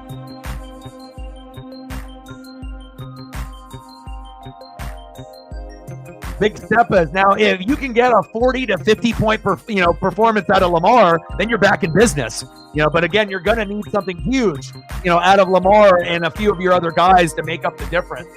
And you got a roster, Elliott, you know, capable of doing it. You did it last week, but can you do it 2 weeks in a row? That's it's difficult. You have to look at the matchups, and then you have to pray to the sports gods. And don't be like me and get injured. You know, it's just a story of my goddamn life. You know, but you got Lamar. Washington's defense is suspect, and we get Lamar versus Jaden Daniels. That's going to be fucking electric. Back and forth, right? You got Jacobson, Stevenson, Moore, and McLaurin. You got Kraft, Godwin, Chargers D.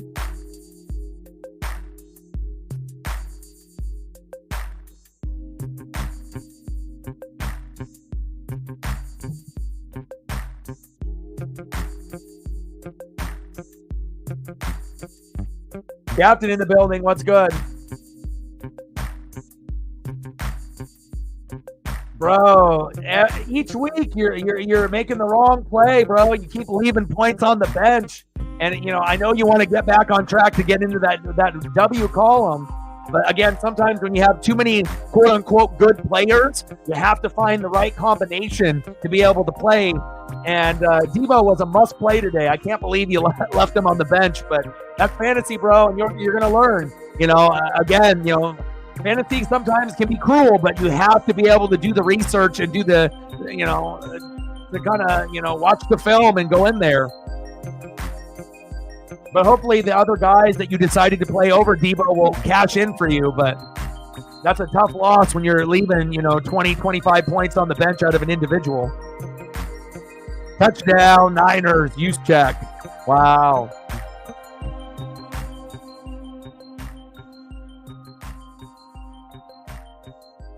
Use check and his wifey.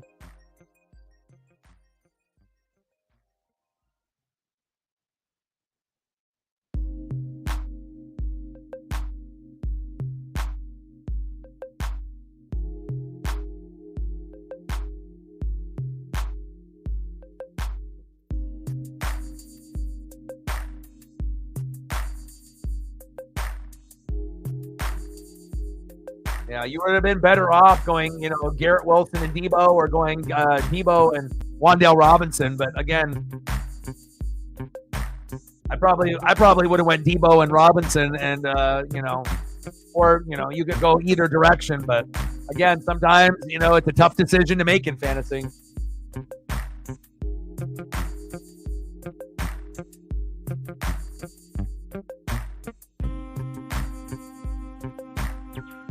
George Kittle's wifey gets a ball. Juszczyk's wifey gets the ball.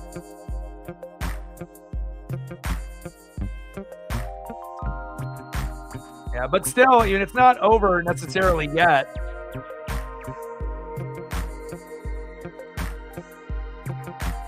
You're playing Megan, Captain Oreo, and she's got -2 on defense. So it's not like you're down, 30 points right now. Like you can still win. You're still projected to win. You're at 124. She's at 117 with a -2. So Lockett with 16 on the bench, and Smith and Najigba with 10. But a couple questionable pieces. But I mean, it's not over yet.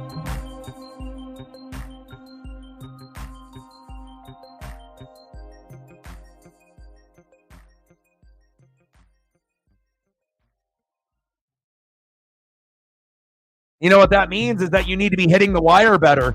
You know, you have to be able to look at the stats to see what the position rank is, to be able to make those adjustments instead of just relying on a name, each week and just sticking with that name. You got to be able to stream defenses and stream kickers. If you're not willing to do that, then you're not going to win. Because not every defense is going to be like the Vikings or the Broncos, like I have, or Aubrey at kicker.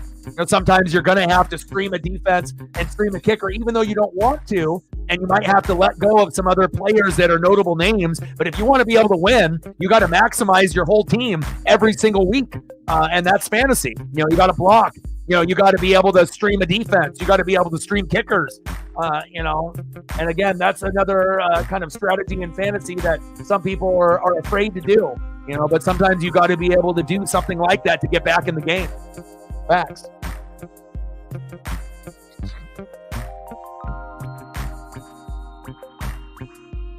Yeah, you snubbed me, bro. I tried getting him, but you had priority on the wire. You already know that they're going to put up massive points. And I was trying to pick him up for next week because I have Aubrey with a bye, and I tried getting him, but you had higher priority than me. But you always want to look ahead in the schedule too to see what players have a bye.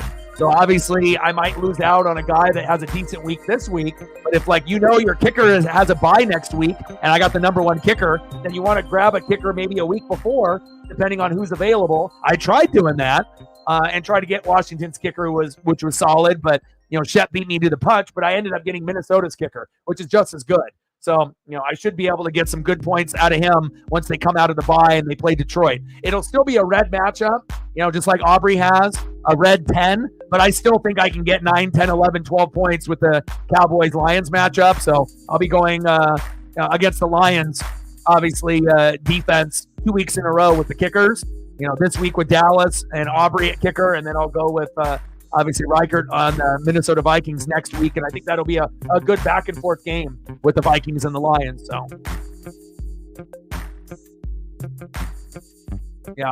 And again, I think a lot of y'all listen and they pay attention. If you guys just listen to what I do, what Reflect does, and also just pay attention to what other people are doing in the league, you can kind of copycat. And it doesn't take rocket science. I mean, to get the correct lineup is going to be a little difficult, But again, putting yourself in the best position to win, not everyone in the league is doing it. And again, if you're not hitting the wire every week, you're probably falling back in the standings. Even teams that are in first place and second place, are hitting the wire and making moves every single week. You have to, because fantasy is not yearly; it's week to week. So you never know. 1 week a guy might blow up, and then that might be a guy that you end up having for the rest of the year. Or maybe you only use him for a week or two and you dump him, and then you get someone else. You have to be able to understand how fantasy works. Ball start on the offense.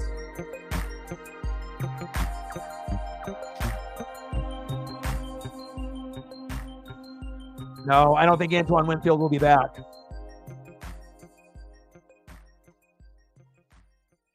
I think that we can win, but Spencer Rattler is going to be a QB, and obviously that's better than Hayner. But I wouldn't be shocked if Rattler plays average or has like a lights out game. It's 12 noon. You know what time it is? Time for a sack lunch. Yum, yum, yum, yum, yum. Like, knowing the Bucs defense, if they played like Atlanta, Spencer Rattler is going to look like a fucking Pro Bowler, and he might end up having 300 yards passing and like 3 tutties. But again, if I get some of my defensive pieces back, then it won't be as bad. But I don't think Antoine Winfield Jr. is slated to play yet. So I don't know if I would trust Buccaneers D. I mean, if you want to get him, go right ahead. But I wouldn't roster my own defense. And normally, I go for some of my pieces, but some of the pieces haven't been really reliable. Now, if you got Baker Mayfield, you got Mike Evans, you got Chris Godwin, you're money. But if you got Rashad White, you got Bucky Irving, that's hit or miss. And if you got Bucks D, I would probably stay away if I was you. Is it possible they have 10-point game on Rattler? Yeah, but it's also possible that they get like -2, or like a 1. I don't know. I don't trust them until all my guys are healthy. They look like shit, obviously, against Atlanta, and then when we lost to Denver, we didn't have Vita Vea or Antoine Winfield Jr. So if Vita's out, even though he's back now, you're done. You're gonna. It could be the worst team in football. We could have played the Titans, and lost. So it's really important to have those key pieces. And as you've seen with the Buccaneers and with the Hawks, if you don't have a healthy defense, it's hard to compete. But remember, it is a possibility against Rattler. They could get 10, but also they could get 0. And I think that there's probably other options that are a better choice than the Bucs, even though they might be one of the top wire choices. I wouldn't trust them, and that's me saying it. So, Gino going deep. Incomplete.